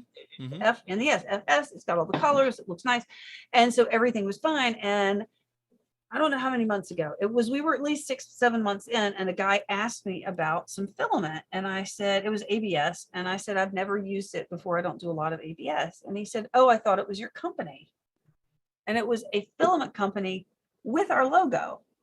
We were like, "What?" And so then we had to do some investigation, and the same Fiverr designer probably. Yeah, and so it had been, we had bought a unique logo, but anyway, so they refunded our money, which And then we got a survey, were we satisfied? And I was like, no, we've had to redo the logo. But in the meantime, Clock Spring said, I told him about it. And he was like, I know this is like a friend going, hey, do you want me to help out? And you probably are going to feel weird saying no. And I'm like, yes, yes, yes, yes, whatever. And so he actually asked what we wanted. And I said, I really liked, it was more angular and it had triangles in it, but it was basically this. And we kept this, and he gave me a couple iterations of it, and he designed our logo because we got in this weird position, and we rolled the logo out and we changed it on all the platforms and no one ever noticed. That's pretty cool. It was close enough, but he was really sweet to offer to do that. And he was like, do not feel like you have to say yes, but I know you're in a bit of a bind. And I'm like, I didn't know you did that. And then he's designing t-shirts now. He's got some cool t-shirts. That I am excited for, and I agree with Photos. Sven is one of my favorite people. I've never had a chance to really talk with him, but I really do love his designs. You know, so much care and effort is taken into support free moving models and all of that. It is just, God, it is so amazing. You know, and he has on his Patreon, maybe on his something, he says perpetually positive person or something like that, and he's always in a good mood. I mean, he's very sweet man, but he also is kind of, I guess he's kind of not reclusive, right? Because he's busy, because he's working and then designing, but he is present in his Discord. But yeah, he's I should get in really, on that. really nice and really supportive. And if people make suggestions and ask for modifications, he almost always does them. Yeah. Can I have this taller? Or, you know, he said now though that he tries to predict what people are going to ask, because he just gets the same consistent, and he was like, I'll make you a smaller one. I'm just going to go ahead and make a bigger one. But yeah, his designs are fun. I mean, I have so many vases and I don't use vases. Give them away to like a local art program to paint or something. Maybe, but they do really show up. Like I'm using it to, oopsie. Like hold on. Like I'm using it to show off these tri-extrusions. This is one of his older ones. So this is a, what is it? Red, gold, pink. Wow. Red, gold, pink, right? Oh wait, what is it here? Oh, purple, gold, and then you can't see it because it's overlaying it. And then I showed you this one, which I really think, which is this, pink, blue, purple. So, but it's a great way to show it off because you can't see it on the spool. And these are just sample spools. Yeah. So I have so many vases. Oh my gosh. And I can't throw stuff away. I can't do that. I have to find homes for them. It is hard though. People will come and you'll be like, please take these ornaments and please take this. Oh, I couldn't take more than one. Yes, you could. Yes, you could. I'm gonna get you a box. I have basically offloaded enough 3D printed ornaments onto my mother that she's tired of them at this point. Yeah, I know. If people want to. Now, the Etsy shop, I think, is great, but it's just, you have to decide where you're going to invest your time. And so my time is, and I think I'm a little stuck because we need to release short form content or we'll get algorithmed, right? Oh, yeah. Oh, God. Yep. If you don't keep to your schedule, you get backhanded by the algorithm. I know. Oh, they'll be like, sorry, we forgot about you. Yeah. Yeah. Who are you again? Oh, we don't care. Yeah. Oh, you were so last year. So yeah, we need to keep putting out content on all 3 platforms. So we try to do that. And we certainly haven't, we're a little behind. So we film stuff, but then we need to get it through editing. And I think my husband may be home now to find out. He was in the club championship. It's very fancy. Hopefully he won. He used to be a professional golfer and now he's a real estate agent. It's hard to be a professional golfer when you get tired of playing golf because you have to keep playing in order to keep your game up. And so he just decided to quit, which is a good thing. You need to, because otherwise, wait, are people saying stuff? Yeah, damn it, it's Karen. Yeah, Karen's in there. Duff said, just saw my spork and gave me an idea for a question. Get anything non-3DP related along with the filament that's noteworthy. Anything non-3D printed. I mean, okay, so let me think. So right now, the newest thing is non-3D printed along with the filament that's noteworthy. I've got t-shirts, keychains, non-3D printed keychains. right now filament dryers are big. I'm getting lots of filament dryers for my wet filament grant. I'm not mad, not mad. We Okay. looked at building an active dryer for all of our I'm trying to filament, and then I think. decided I'm not going to do that. I got the most wonderful package from 3D Print Bunny that was just a bunch of things.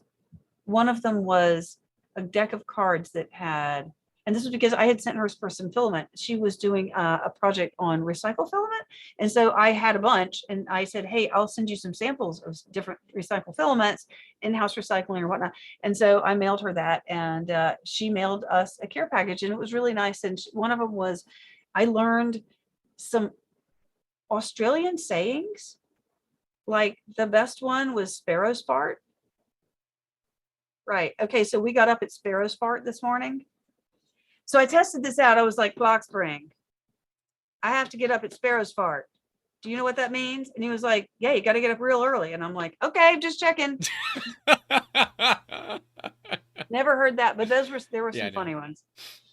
So, but that was in thanks for sending her some stuff.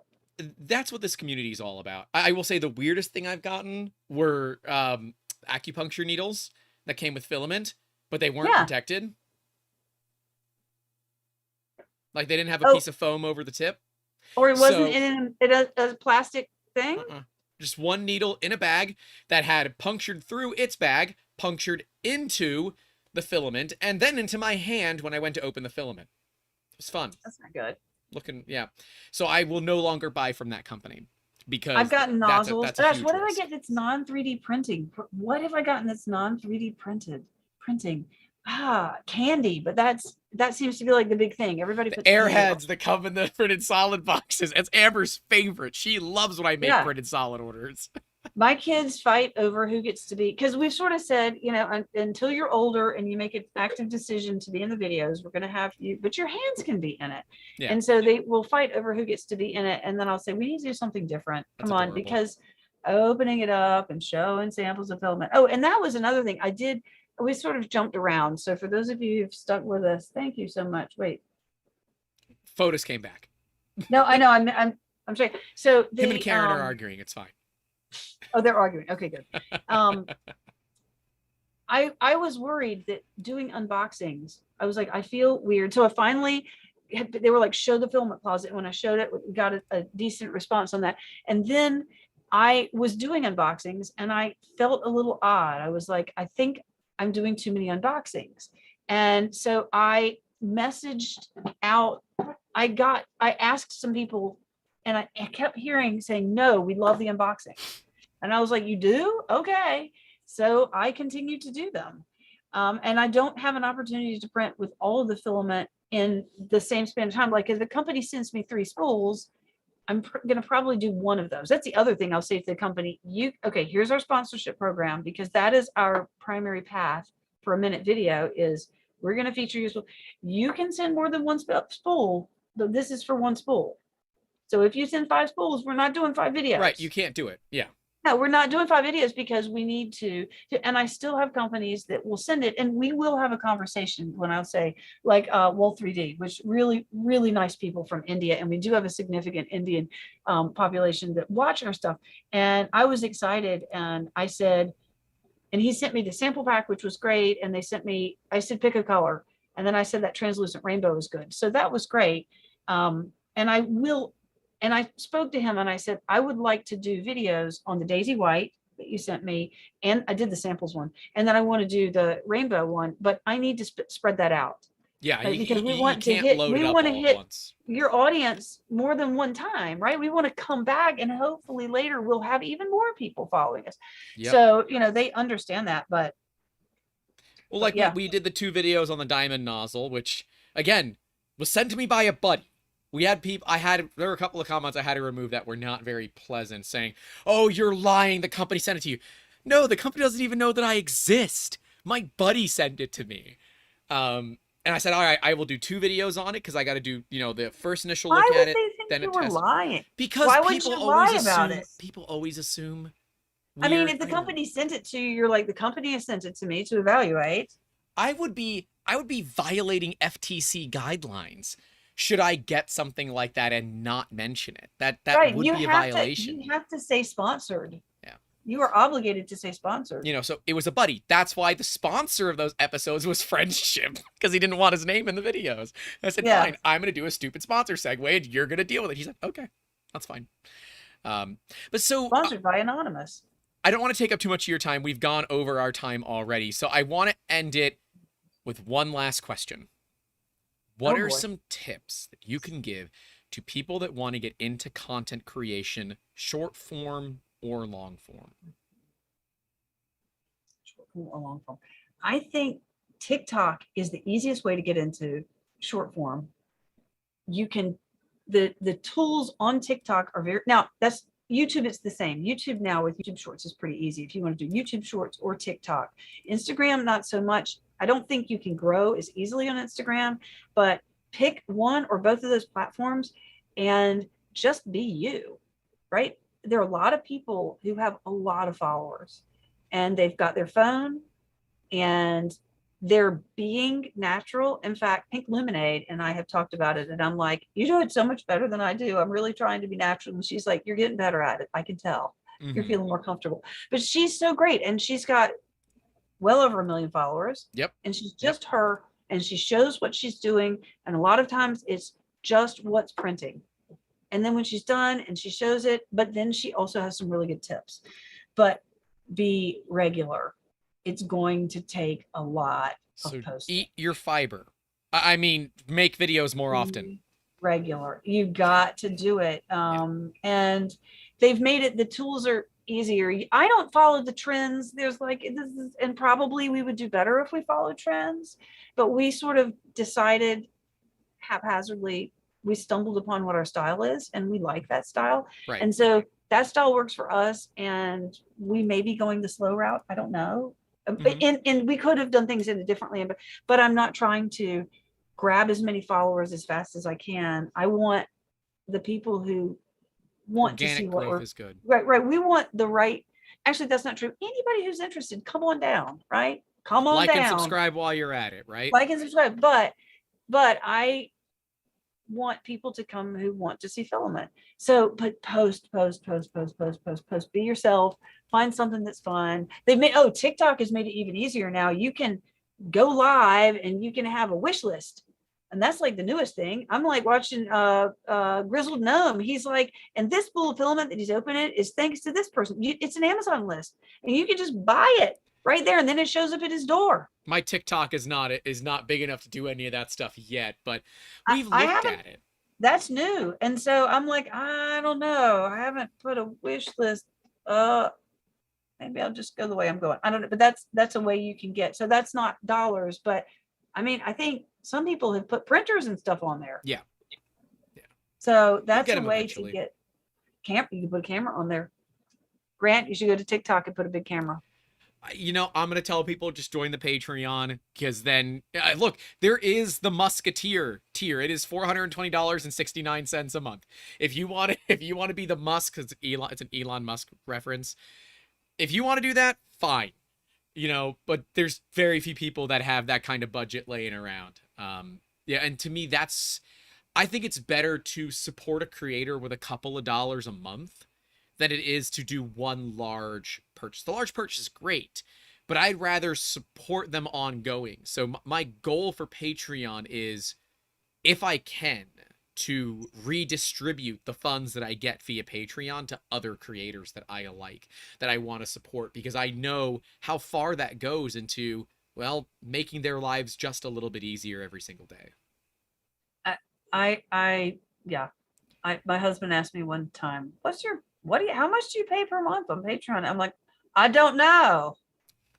I just file those emails. I don't want to know. Yeah, I delete them and I don't look at them. I don't look at them. I don't want to know, because I really do. Like there are people that we've talked about today that I want to support on Patreon, but I already support so many. And anyway, but I agree. I support it. And I just am always disappointed because I feel like if I'm not supporting them, it means that I don't. But a lot of them have tiers that you either need to make a decision to get in at that tier or not.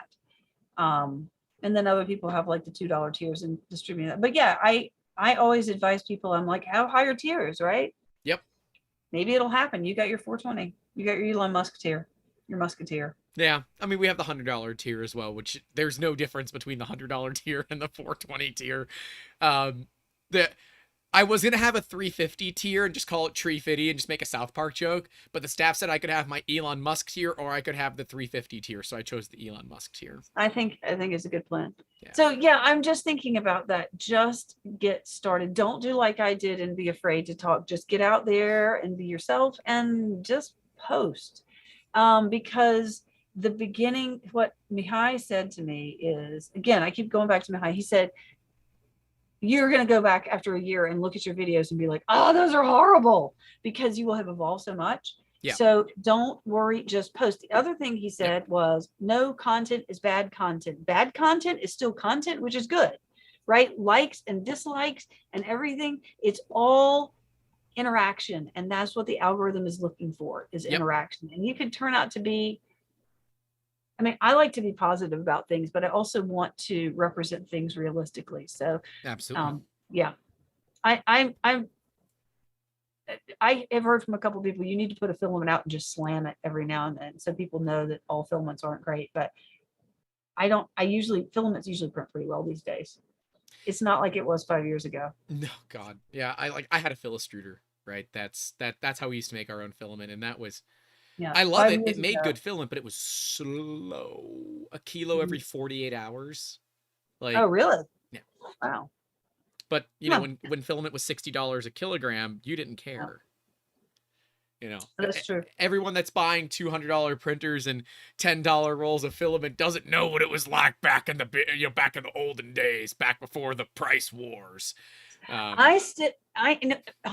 I know we're supposed to go, but I did ask a question to a manufacturer and I got an answer back. And maybe you guys will know who are on here, but I have heard lately a lot of people saying they're having problem with silk filaments. Yes. Now, I don't have problems with silk filaments. I've never had problems with silk filaments, but I have used direct drive primarily. Correct.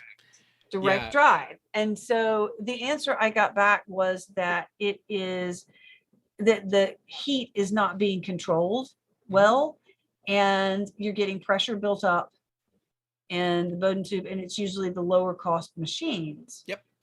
And so I've got some, but I was like, okay, because I feel bad. I'm like, nope, never had a problem with silk. And so But then, silks, some people say it's a TPU additive. They're absolutely wrong. It's not.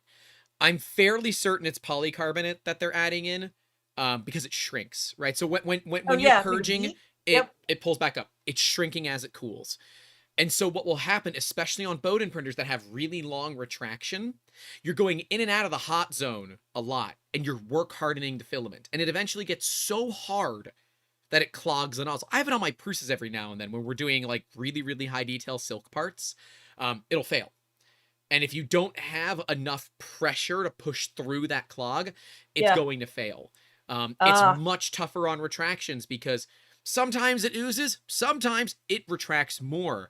But the big key, and we talk about this in Print Fix Friday for Bowden printers, it's your de-retraction settings. right. So I have a printer, it's up here. This one has a 30-inch long Bowden tube. Okay, that's a big damn Bowden tube. And the de-retract has to be so slow because otherwise you create back pressure. Okay. Yep. So normally I it's a was retraction working on that. I had a problem with the Anycubic. I still don't have time lapse working on the Anycubic Cobra Max because, anyway, complicated, but it retracts and then it never, and I've been trying to figure out where it is. So it just backs the filament out. And there's something with Octoprint, Octolapse, our camera. I don't know. Ping me later. We'll go through it. We'll go through it. Because that's kind of what this community is all about. We want to help people because your time lapses are pretty dope. I do like the Cobra Max. I don't have them, but looking at the Cobra series, I said, we're pushing the boundaries of what's possible for a couple $100. Chris Catless saying, de-retract versus insertion. I would say insertion, but then I'm going to be, closer to making dirty jokes constantly. So I'll say de-retract because it's a lot easier for me to ignore the obvious dirty jokes here. You already talked about Billy Rubin's mold. I said it's a not safe for work mold, and that's all that know I you said did. about it. Thank you. I know you did. I was like, what is this? When I joined her Patreon, I was like, what is this? What is this channel over here? Oh my. Mhm. And then I told my husband, just join this Patreon. You might want to check this out. No, Billy is awesome. She's actually working she's with wonderful. Lightburn. And she is like, I'm me. I'm who I am. Deal. Yeah, you which got to come I on a love. Friday call when Billy's around. Right? She's amazing. I really, really, really love her. Well, so if they haven't figured out yet where people can find you, where can the people find you? Oh, we're Filament Stories everywhere. Like we're Filament Stories on YouTube, on TikTok, on Instagram, probably on Facebook, but don't bother because I don't think we post it. Yeah, we don't post there. TikTok, Instagram, Facebook, YouTube, and we are on Twitter, but we are really bad about posting regularly on Twitter. But we're there. Fotis says to check your Instagram DMs, but Oh.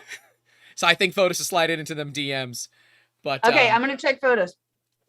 Guys, go subscribe to Filament Stories. Go check out everything that Courtney is doing. If you like short form content, she does absolutely amazing videos multiple times a week. Even I am like, God, these are good.